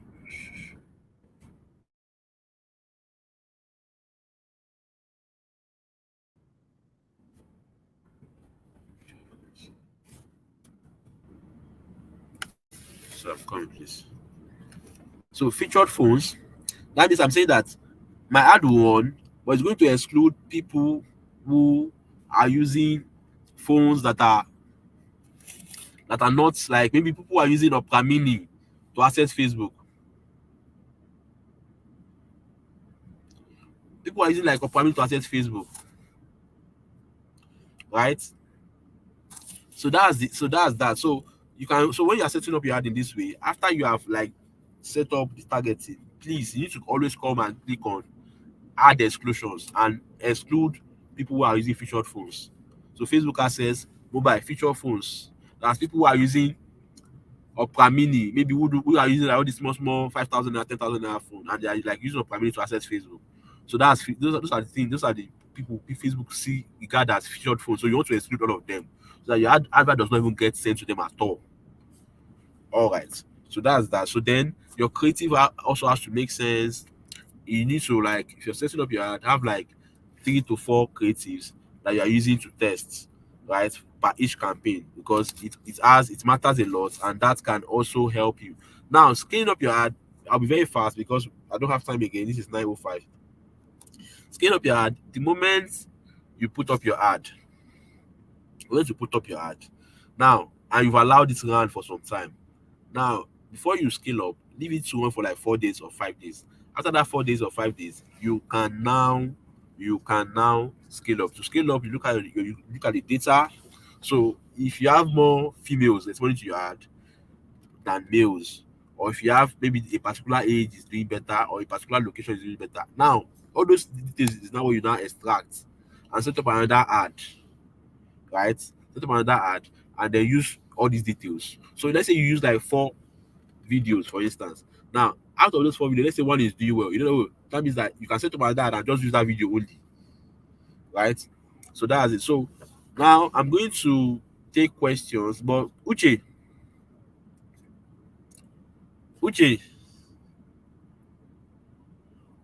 can you hear me, Uche? Yeah, I can hear you. Okay, so here's what we're going to do. So just because of time, we're going to start the Q&A right now. For that Q&A, I'm going to be taking questions related to Facebook ads too, right? So because it's 9 already, and then I don't want to know. I want us to end by 10 on the dot. So I'm going to take Are questions related to you Facebook ads. are you done with your Yeah. presentation? Because the Q&A that we are going to take, most of the questions that have been asked so far have been covered already. So it's most likely going to be general questions, and I don't expect us to spend too much time on it since we slated like an hour for that. So you could still continue with your thing. Okay, so I think I am actually done already. So I can take questions. Can you guys see my screen? Like, because I actually just turned off my lights now in the car because I Yeah, don't I have can see your screen allergy. from here. Like, I mean, Your presentation I now. mean, can you see my face? Yeah, but they be like saying Samilari that they see for that place. Whether na But see, Uche, let me change that. Which kind? Now you be like the first person they call me Sam Larry today. When I stop this video, which kind?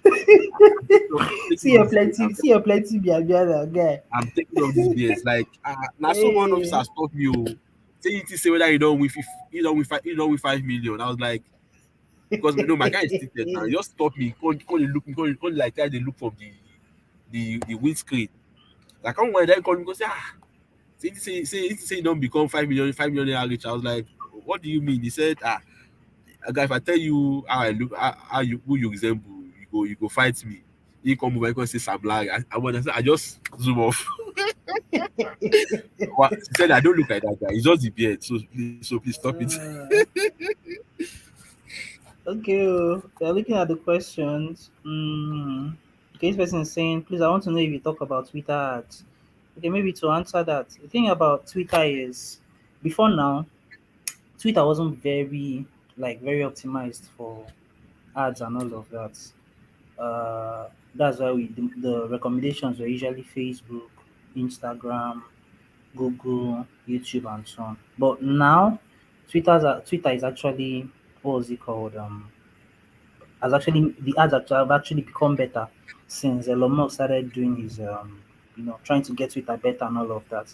So you can try to run ads on Twitter, because the thing about ad spaces like Twitter is that since lots of people are not using it heavily, the ads are likely going to be like very, very cheap. But then when you're running ads on Twitter, you should remember that the ads on Twitter are different. Twitter is a different platform from, say, Facebook and Instagram. For Facebook, the way ads are presented on Facebook are different from the way they are presented on Twitter and on Instagram. So this is something that you have to like really, really, really take note, and you have to like have that at the back of your mind before you start doing it. So that's uh this person is saying I don't used to see pay you in my payment option. Now I need to advise first of all, when you want to set up your ad account, your payment option should be Naira. The reason is because if you're using dollar, right, it means that your ad costs will be determined by will be determined by dollar.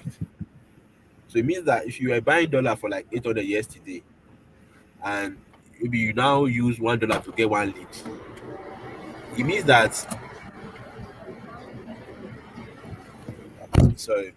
So it means that the moment gets to like 1,000, which I think that's the current price. Because that's when I bought dollar, which is like on Friday. I bought it for 995.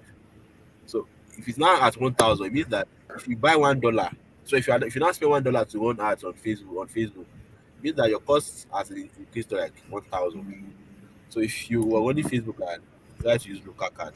Now, if you don't have PayU on your account, it so means that maybe you didn't use Naira when you're setting up your account. So another thing you can do is that sometimes you can even set up use Naira and then you don't see it. So just reach out to Facebook directly, just like reach out to them, just like send them a message. So uh let me let me move my screen. Hey, sorry. Okay. So let me do it. Let me stop sharing so that okay. All right. So you just reach out to Facebook on the what's it called? Okay. Immediately, let me check something. Let me check my other accounts so I can use that as a case study now. Uh, billing, sorry, billing.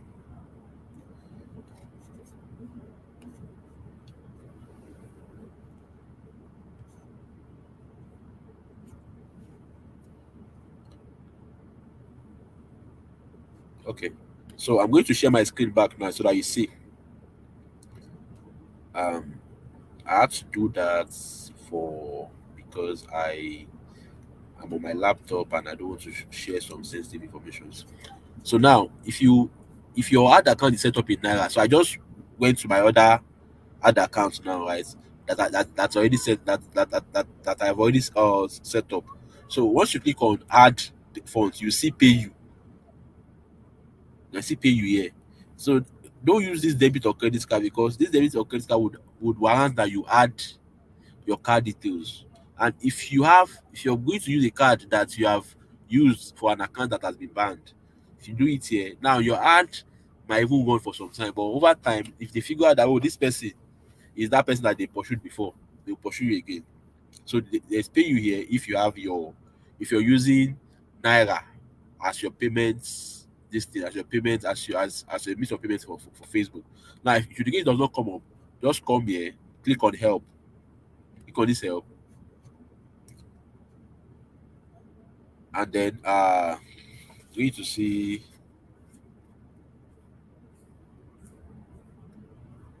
just create a case. Click on help, then click on create case, and then just pick the ad account that you want to use to create the case, and then just take a screenshot of your screen, send them a mail telling you that, oh, that you cannot see pay you, and then they will just like help you and update it. So sometimes that issue comes up. Which area? The next question, please. Okay, yeah, this person is asking. So if you don't set up your ads, you will not make money from affiliate marketing, sir. Please, I don't want to answer to that question. Please, let's move to the next one then. Well, I have something. The thing is, it's not just about setting ads. The thing about every single business is that business is based on getting customers. So if you're running a business and nobody's seeing what you're selling, if you're not getting prospects, if people don't see what you're selling, they're not going to buy. So it's not just about running ads. The idea is that what's the most effective way for people to see what you're selling? If it's organic traffic, maybe on TikTok or whatever, maybe influencer marketing, if that's what works for you, fine. But you need to get the reason why we talk about ads is that you need to get people to see what you are selling. You need to put your business in front of people's faces. So if it's ads that is going to do that for you, fine. If it's organic traffic, fine and good. So that's just about that.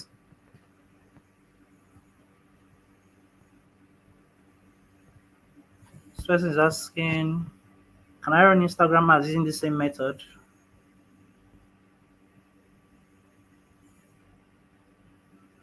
Can you hear me, Manuel? Seems like your mic is muted. Yeah, I can hear you. What's the question? How can I run Instagram ads using the same method?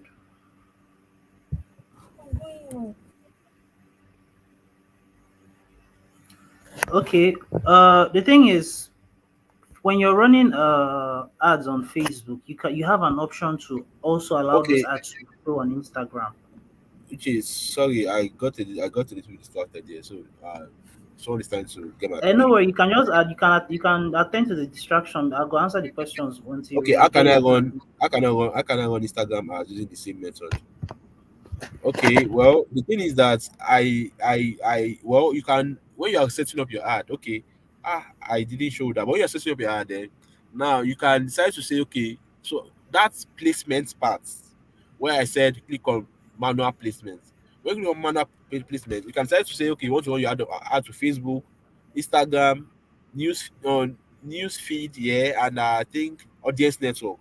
So if you just want that ad, you just want on to Facebook only, so it means you can run ads on this to Instagram just from Facebook only, right? Just directly from your Facebook. So if you want to do that, just set up your ad at that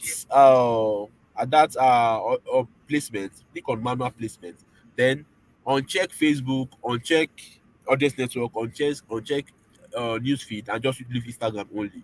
But ideally, if you're going to run Instagram ads, I would advise that you run it directly on Instagram because you can get better results like that. But if you're coming on Facebook and you just want to run ads to Instagram only, I've tried that before and the result was not making sense. So I would not advise that. So if you want to advert on Facebook, you can run it to Instagram and Facebook or just Facebook only, right?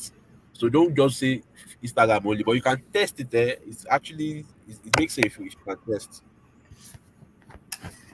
Can you run ads with your phone if you don't have a laptop? Yes, you can, but it's not advisable. So, because what is it called? There is an app. Let me see. I think I have it on my phone. Let me check if I still have it. Um,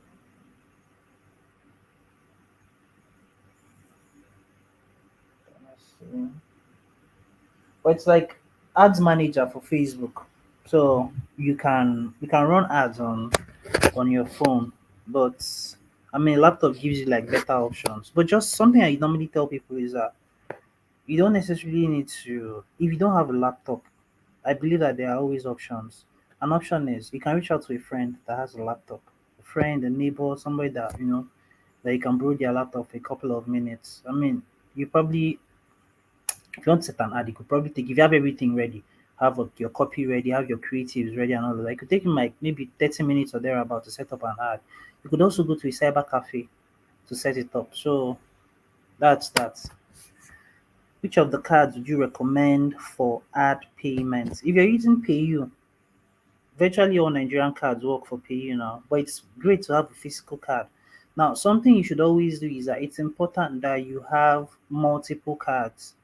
Just like it's important that you have multiple bank accounts or multiple ATM cards when you go out. One time I was at a shopping mall. I was trying to pay for stuff, and my one of my bank. I think I made a transfer from. I was okay. I wasn't with one of my cards. I think I had just one of my cards in my wallet. I forgot the other one at home, so I made a transfer from. I didn't have much money on the other card that I was with, so I made a transfer from the account that had more money into the other accounts that had the card with me, and I probably was in that shopping mall for like an hour plus, and that transfer didn't go through until I left and was on my way home. So this is why it's important that you have multiple bank accounts, multiple cards, because I mean it's a Nigerian thing. Anything could happen. So it's important that you ensure that you have things set up just to avoid any of this wahala. So GTB, Facebook, UBA, just have all these cards. Cards cost you like 1,000 naira or thereabouts. And then, well, I know card maintenance and all, but it costs you like 1,000 naira or maybe 2,000 naira to get the card. But it's for your business, so it's something that you should have. Should have. Can we start running as the new Facebook page? Of course, you can, but then you have to warm up, like, you know, get the ad to get the page to familiarize the algorithm and all of that. If you're doing a flyer ad, will Facebook still allow you to channel your traffic to WhatsApp? I don't understand this question.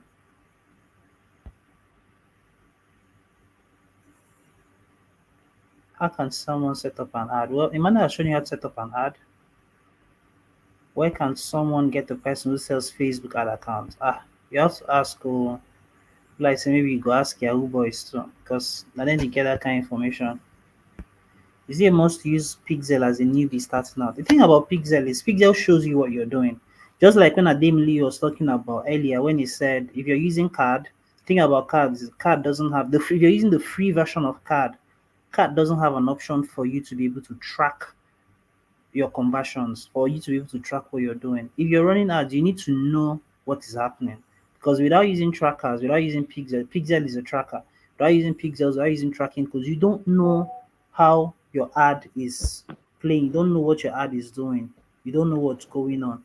So it's very important that you uh make this happen for yourself. So that's Okay, Uche, please, can you first of all display the España page so that we don't have a completely blank page, and so okay, yeah, so we can continue taking the questions now.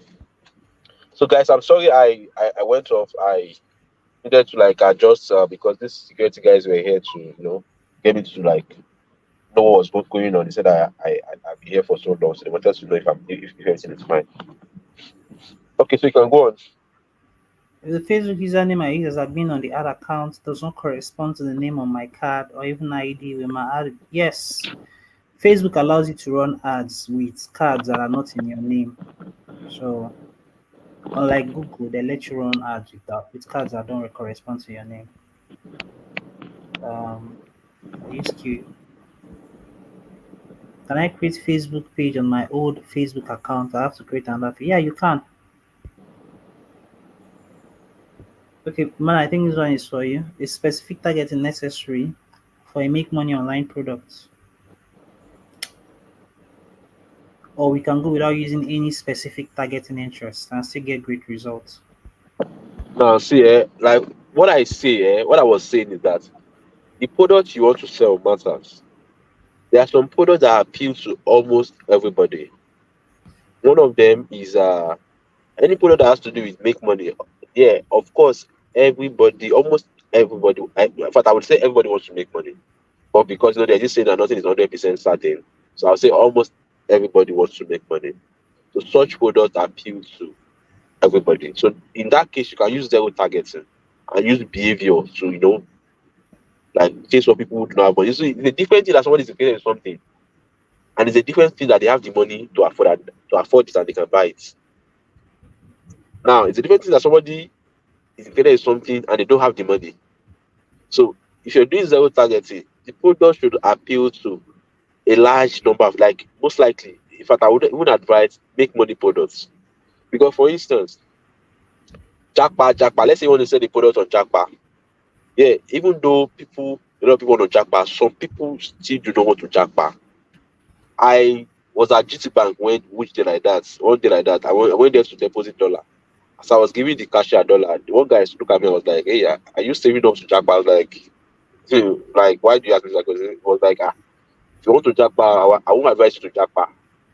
I said why? He said because he has been to like 50 countries. We were just saying, he was trying to brag, and I was like, okay. So I was just listening to him. He was like, so it was like it was in the US, just go back from the US. He said, "That's okay. What did you go and do there?" He said he took his daughter to school there. I was like, "Oh, look at this one." So your daughter, you've gone to like how many countries? Most like you have a green card in US. Your daughter is going to school to the US, and you don't want me to jackpot. So there are people who feel that not everybody should jackpot. There are people and why was he saying this? The cashiers, they were like, yes, so tell them everybody wants to jackpot. So the thing is that such products, even if you feel that everybody wants to jackpot, not everybody wants to jackpot. So for that kind of products, I would advise you do zero targeting because well, for that you can even try. You can even try because somehow you get more people who want to jackpot. Yeah. But now, for instance, let's say you want to sell the products. Say you want to sell pad products that are just specific to women. So why should you use the zero targeting? Or say you want to just sell a product that is specific to some part of some kind of people. Like say maybe you want to sell, maybe you want to like sell a product related to maybe a teeth whitening product, right? Like how to like clean your teeth. Now, not everybody has not everyone has yellow teeth. Some people have white teeth. So if you want that kind of ad to everybody, so those one who have white teeth will see your food ad and they will not buy. So if you're going to do zero target, it should be a product that appeal to a very large audience, whereby almost everybody will be interested. So you can do zero target for that. But again, you can also try zero targeting for those other products. But you know how why I said so is because, of course, I did talk about tracking, but as you know, if you're going to sell, because the reason I did talk about that is because I think Prof spoke about it. So the reason why zero targeting helps you, what it helps you do is that now you are tracking, you're actually tracking the people as they are coming into your funnel, right? As they are like reaching out to your ad. Now that tracking over time, Facebook will learn about those people because that tracking helps Facebook learn about those people. And so somehow after that your ad has gone by that learning phase, which is that 4 days learning phase. Now that tracking would help you now narrow your ad to people who are now likely going to respond to that ad. So even if you're doing zero targeting, Facebook now understand that, Mr. Shola, Mr. Aware, Mr. This related to your ad. Now that tracking will now help you to now start getting people who have the same behavioral pattern, the look alike of those people. So that is why zero targeting is fine because your ad will start running. You are allowing Facebook itself to learn, focus, understand the people who are reacting to your ad, and then your ad will now start running to those people more. So that's it. So the question is that yes, for this question, yes, you can use zero targeting for name because name is a product on how to make money online. So yeah, you can.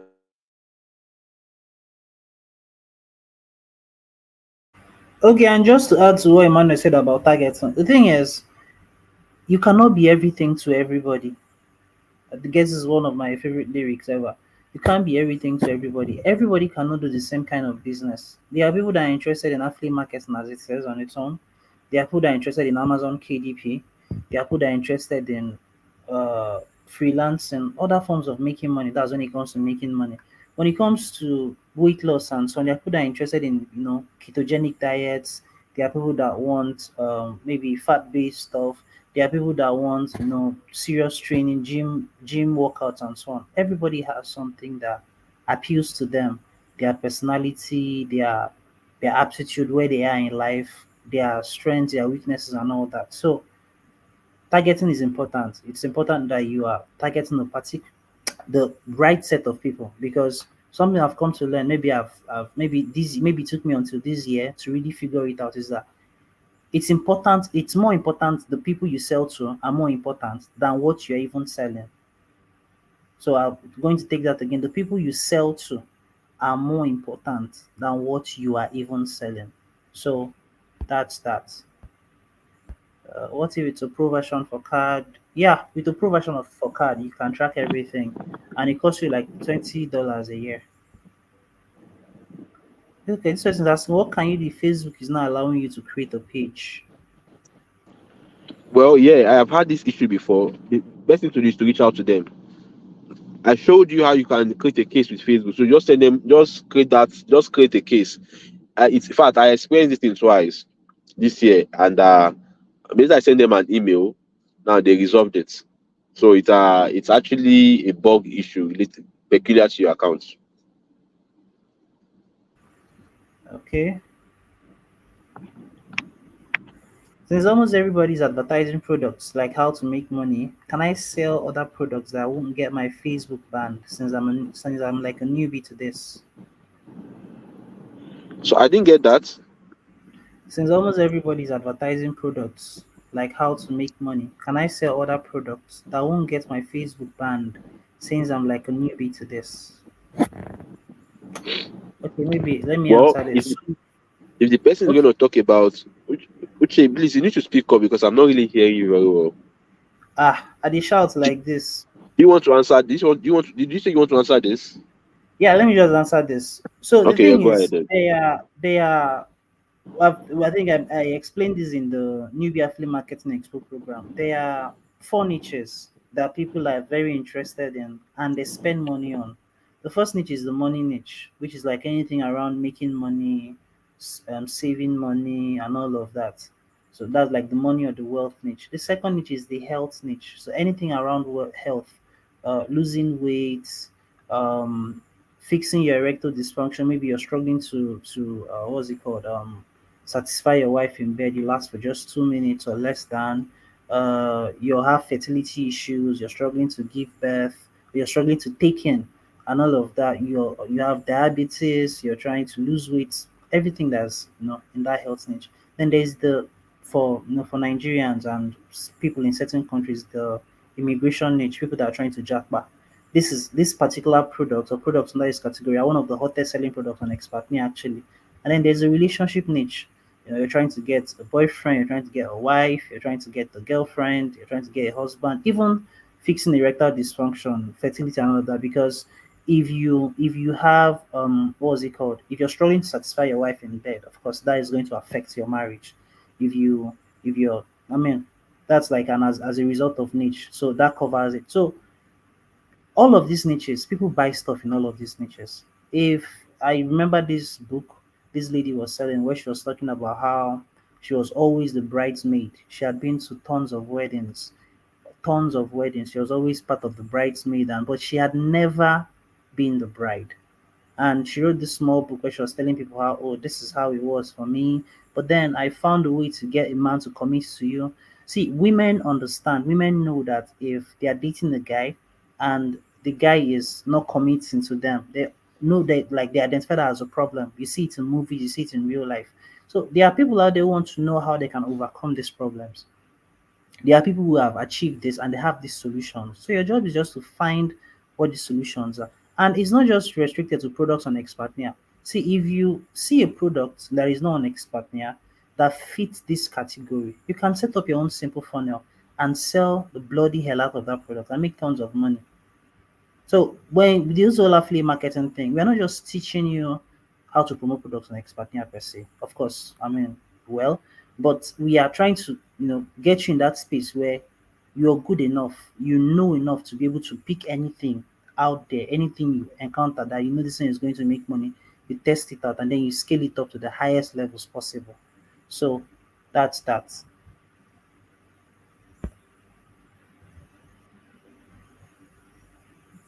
So this, I think this question is for you, Emmanuel. Can you hear me? Your mic is muted. Can you hear me? Okay. Uh, I've lost Emmanuel for a bit. So I don't really get this question. I would have just answered, but I don't really get. If you're doing a flyer ad, would you be able to like, yeah, whichever ad you're doing, you can.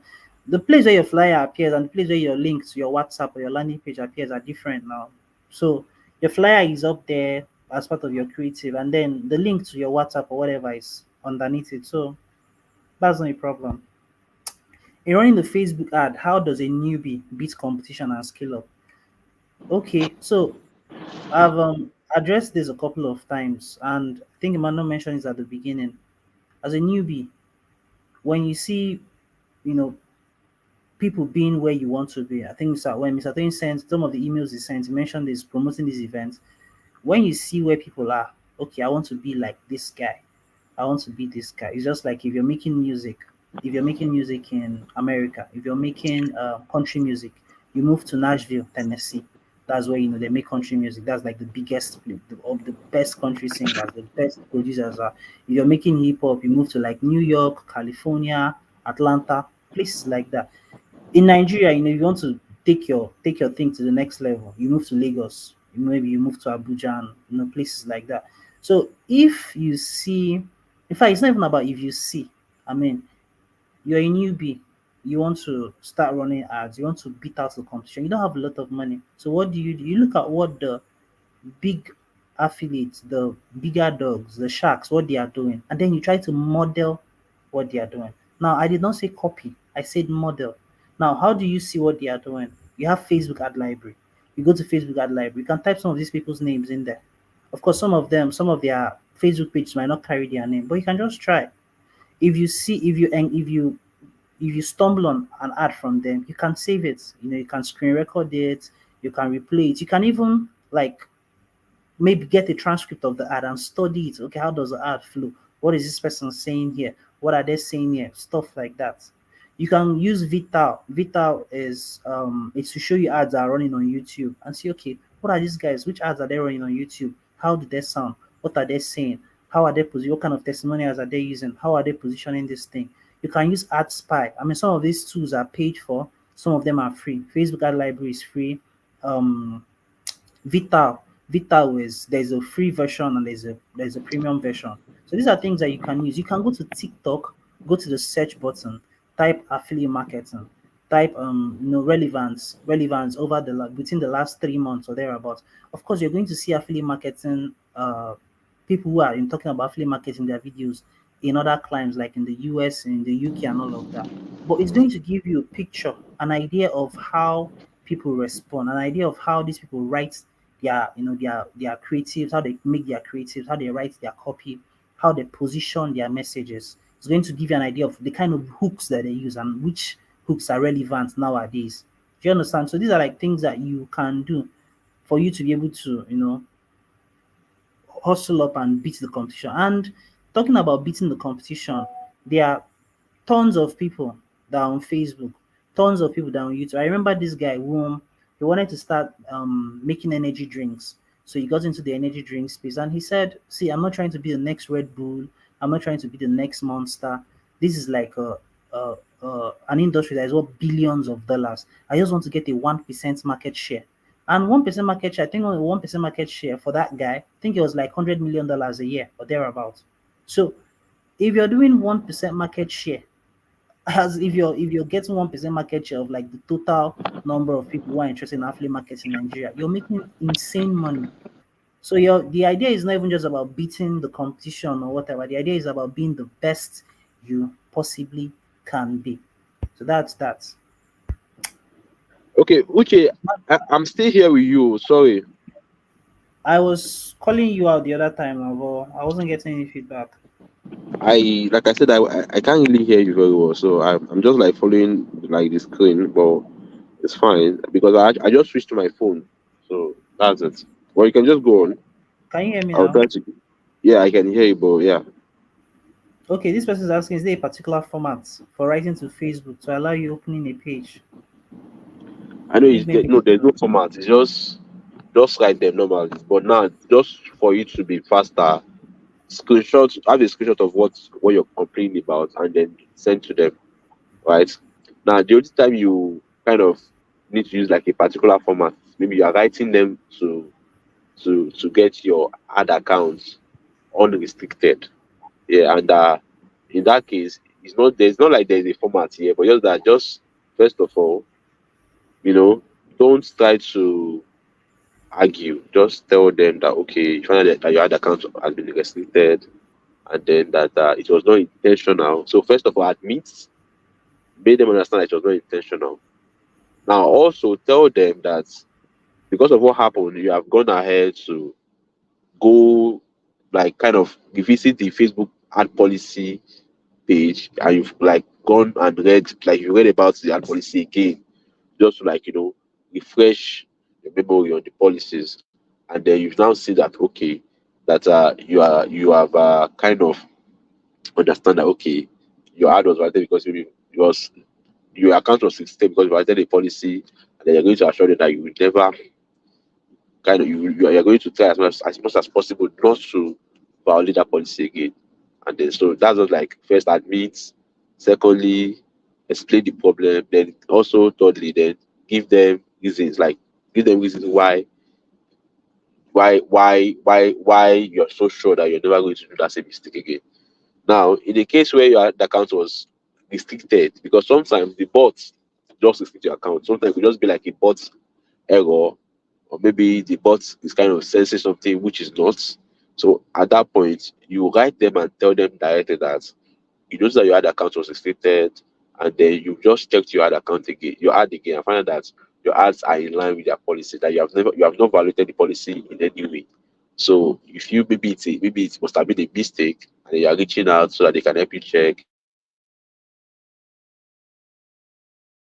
and then you cannot see how you violated the policy, but you are open to like if they point out to you what you've done wrong, and then you're going to make adjustments. So not like you are arguing, right? But you are trying to tell them that it was a mistake and they should check, and then but in the case you are the one who feels it's a mistake, you're also open for corrections, and then you're going to like make sure that you don't do that same thing again. So the moment they unstick your ad account, that ad you're running, delete it. Now, if you're going to set up another ad, if it's a mistake, if it, maybe it's still your ad account, your ad mistakenly, they will reply to you and tell you that oh, it was a mistake, oh, but your ad is now running, right? But if it's not a mistake, they will tell you that okay, that maybe they like give you another chance, something like that. So if it's a mistake, like if they disable your account mistakenly, you can leave that ad to continue running. But if it was not a mistake, then just delete that ad. Now set up a very like a dummy. I usually call it dummy ad, right? Like an ad that is just very okay. Like set up like maybe one small ad that can run for like 2 days. Like maybe like do 1,000. I just can you just set up like an ad talking about dog, for instance. Dogs are very good pet and all of that. Just maybe like 500 naira per day. Just let it run for like 3 days. This is because the moment they disable your ad account and then they disable it, like they unrestrict it. Now that ad account, they kind of put it, they kind of start to monitor it. So if you now set up another ad again and then you violated their policy, they can even go as far as restricting your Facebook profile. So the idea is that during that time they are monitoring, you also set up another ad again, you'll be like, okay, this person is now. So because they have many ad that many ad accounts that they are checking. So once they are monitoring you, so your first 2 3 ads is what they want to check. Or the next ad that's going to go for the next 2 3 days is what they want to check. Now ideally, you can set up an ad on account A that ad will not run. And you set it up on another person's account and it will run. That's because that person's account has kind of grew its confidence level, like grew its record with Facebook. So that's why once your ad account is restricted for violating the policy, delete that ad, set up a dummy ad to work for like 3 days so that you will build that record again. Then from there you can now start flying your ad again. So I think I responded to that question already. Okay. Uche, This person is saying, I've tried running an ad, but when I supplied the OTP I got, the page kept loading I for have long. tried running an ad, but when I supplied the OTP I got, the page kept loading for long, and finally it brings an unsuccessful response telling me to resolve the issue with my bank. What could be the problem? Now, first of all, you want to check with your bank. Like, I don't know what bank you're using, but for me, I use FCMB. I've used First Bank. In fact, those are the two banks I use mostly for Facebook ads. First FCMB, First Bank. I've also used GTB. I've used UBA also. I've used Steady Bank also. I've used virtually all the banks. That's if I'm using PayU. Now, for in this case, first of all, you want to check with your bank whether you're online, because for some banks, even after you've collected your ATM card, you need to like activate the online transaction. Because if you don't activate it, you're not even able to use that card to buy anything online or pay for anything online. So maybe that might be the case. So you want to check with your bank, or maybe get another card from another bank and try it. Maybe FCMB or like First Bank, and then tell them that you want that online transaction enabled. All right. So the next question, please. Uh, this question is, what are some things that I need to do to make it in Liberia? Because many people are not doing it in my country. Ah, okay. Okay, maybe maybe Well, I should first of answer all, this. Okay, you if you can are go talking ahead. about making it, you're talking about making it how? Like, what do you want to make? Because that word make is very bogus. So, are you saying that you want to like start a business, like an online business? So, if that's what you're saying, then what kind of business actually? Is it that now in the case of what we are doing right now, say let's say you want to sell a product now. Now, most of this product, you need to look at the product you want to sell. The product, is it a global product? Like, is it a product that appeal to your markets? For instance, now let's say there's a product on the spider that talks about how you can access loan. I think there's a product. I think I saw somewhere where it's saying how you can access loan, for how you can get access to loan in Nigeria, right? Or is it loan or funds? I think it's loan. No, not loan. I think it's grants. Sorry, grants. Yeah, in Nigeria. So that kind of product now does not appeal to Liberia. So you need to first of all understand what products appeal to your markets. That's Liberia now, and then also everything we have said here, you can also like kind of replicate it, and then I'm sure because people are people, they respond almost the same way. But again, the product you are selling has to like kind of the product that your people can use. Some products you cannot sell it to. Cannot like some product on the expander you cannot sell it to. You cannot sell it outside Nigeria because of it does not appeal to that market. No, sorry, not even because it does not appeal, it's because the product is not created for that market. So if this how to access grants now, they tell you go to FCMB, they tell you go to First Bank. I'm not sure these banks are in Liberia. So whoever buys it from you in Liberia might not be able to use it. But another thing you want to do is that now that you're in Liberia also, that's the good thing about online. You can be anywhere. Like right now, I am just in my car, right? And I'm having this session with you guys. But if we had to reach out, if we had to like meet somewhere and I'm unable to come, or maybe something, or maybe traffic or whatever, that means I won't be there. But online means that as we are here right now, you are even in Liberia, you can hear this. So it means that you can go on ad also while you are in Liberia and target Nigerians. So find products that appeal to Nigerian market, that is also for that for Nigerian market, and then just want the ad from Liberia, and then they sell to Nigerians. But again, if should be able to speak English, like write in English, and plus you should also understand the product you want to sell, so that you know how to go about it. So that's it. Okay, and just to add, I mean, there are many things that are not working in maybe working in Nigeria or that are available in other countries that are not available here. For example, lots of affiliate marketing platforms we're not allowing Nigerians, are currently not allowing Nigerians, to sell stuff on their platform. Um, Places like ClickBank and a bunch of them. But then we found a way to make our own thing here, and then we started Expatnia. We're like the first digital affiliate marketing platform and digital product marketplace in this part of the world. And then other platforms too have, started coming up just for the fact that we were the first. So don't let whatever it is that is in your country or the difficulties that you have or the things that you do not have to hold you back. One thing I constantly tell my students is that it's important that you don't focus on the things that you don't have, but rather focus on the ones that you have. When you focus on the things that you have and you work with those things that you have, with time you're going to get those ones that you don't have. So that's that. So I'm looking at the comment section and I'm not seeing any other questions. So I'm just going to give it like say 30 seconds to 1 minute. If there is no other question, then we are going to wrap up for the night and for this particular event. So this is 21:49, 9:49. I'm giving it to 9:50. If another question doesn't come up, we are going to wrap up for the night and the entire event. Okay, Uche, while we're waiting, so I Yeah. think it's also important to inform them that the name product is actually currently the name challenge. That's for those of you who don't know what name is. Name is a product on Espadi and UB Affiliate Marketing Expo. It's a product on affiliate marketing, like how you can start and run an effective affiliate marketing business.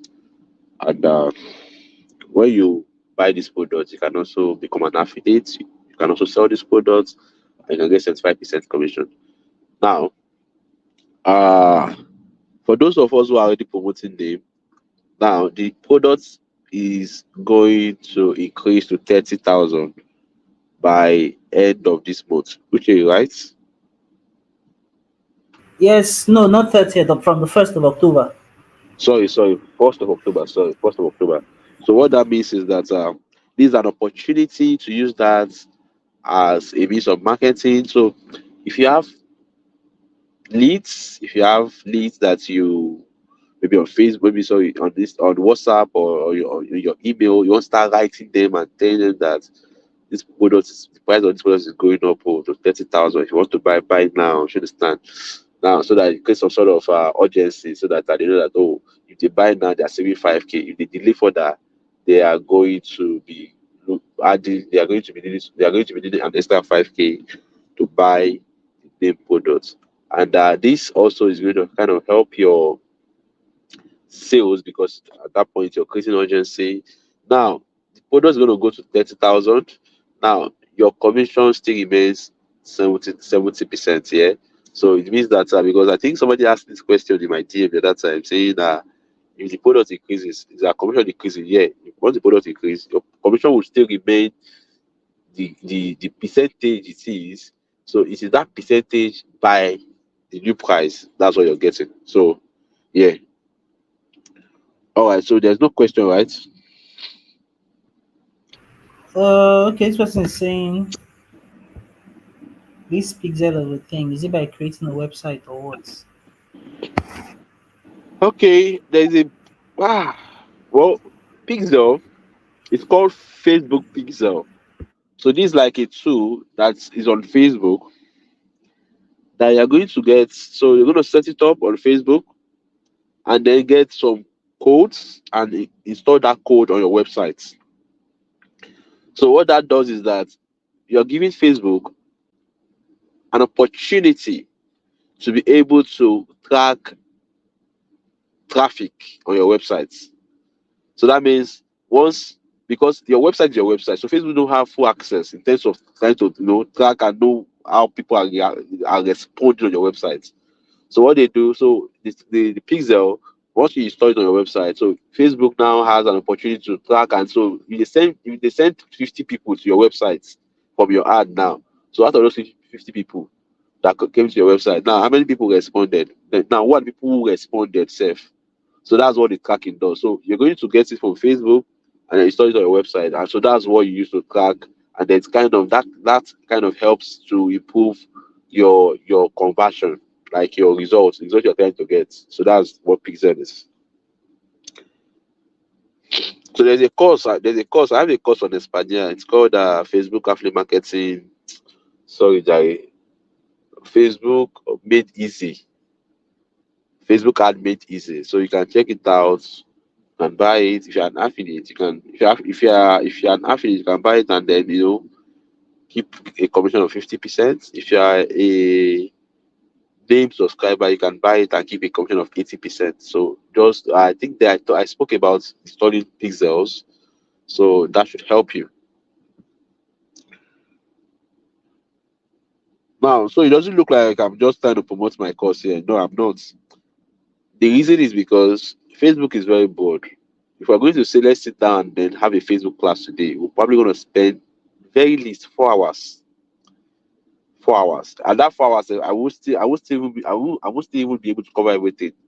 So best is just at your own convenient time, just go to it. Because even if I do it now, it might not even be convenient for most of us here, and then some of you will just have to go and sleep and all of that. So I just you just get the course, then study it at your own convenient time and all of that. Yeah. So any more questions, Dushin? No, there is no more question. Is it a must to But use a Facebook pixel? No, it's not a must, but it's important that you do. Can we use a phone to run this kind of Facebook ad? I've already answered this question. yeah, You I can think use it. that's for Google. Yeah, for Facebook, no. Yeah, you can use your Facebook, you can use your mobile app, but your mobile phone to set up ad on Facebook, but it kind of limits the features you have access to and then the interface also. So you just use your laptop, yeah.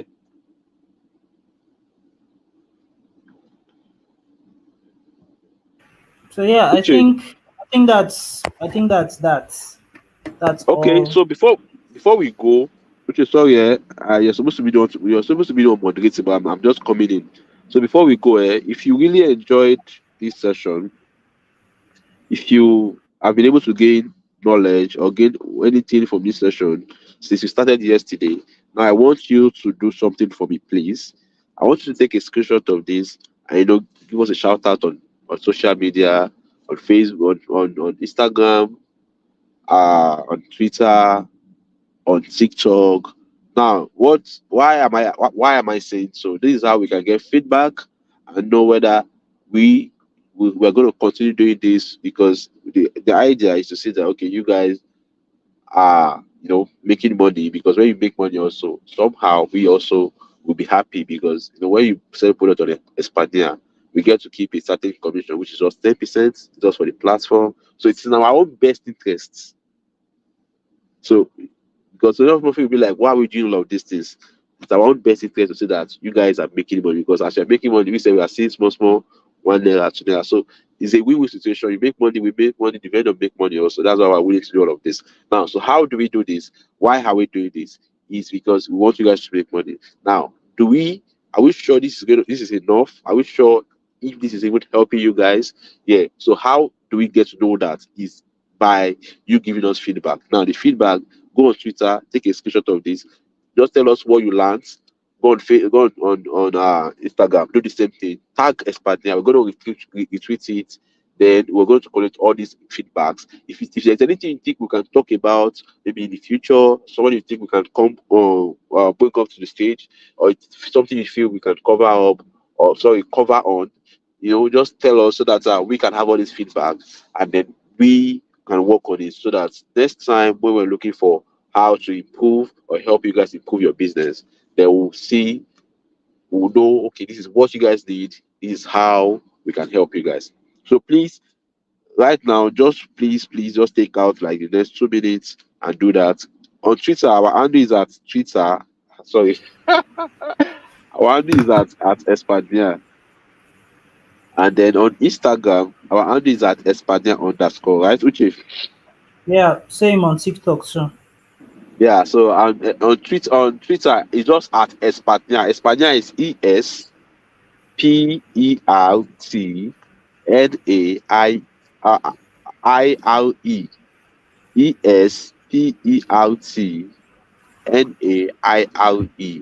That's on Twitter at Espatnia. Now on TikTok is at Espatnia underscore.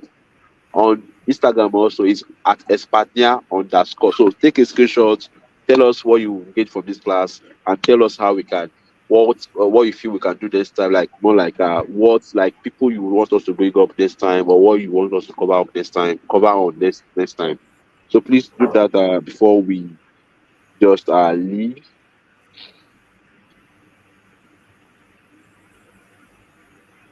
So any more question? Any more question?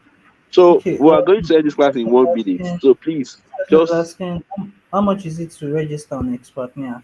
So yeah, you can go to expertnia.com and register for just 10,000 naira, or you can get the Nubia Flea Marketing Expo program. The reason why we created the program is that there are lots of people who join Expertnia and they don't know how to do affiliate marketing properly. So what we did was we looked at our top affiliates, what it is they are doing, and how they are doing it, and our in-house team members came together to create the Nubia Affiliate Marketing Expo program. The great thing about it is that when you get the Nivea Flea Marketing Expo program, you get a 90 days, or let me call it 3 months, 3 months free access to Expertnia. So you can go to expertnia.com/newbie dash expo to get the new Be Affiliate Marketing Network program. That's the name program. You can go to any of our social media pages. The link is there on our bios. When you click on the link, on Twitter is at Expertnia or twitter.com/Expertnia. When you click on the link in our bio, it takes you directly to the page. On Instagram too, you can see it there in our bio, on TikTok and every other social media handle that we are on. So, Emmanuel, you have any other things to say before we close? Can you hear me? Okay, I think that's thank you guys so much. You've been with us together for the last 2 days, 4 hours. I mean yeah, which that's I'm not here. yeah, I said if you have do you have any other thing to say? No, nothing. Okay. So you guys have been with us for 4 hours each for the last 2 days, last 2 nights. I mean, you could have any other thing you could be doing, you could be anywhere else in the world, but you've been with us so far. So thank you so much. Thank you for your time. Thank you to all the speakers, the facilitators, everybody who puts in work to make this happen.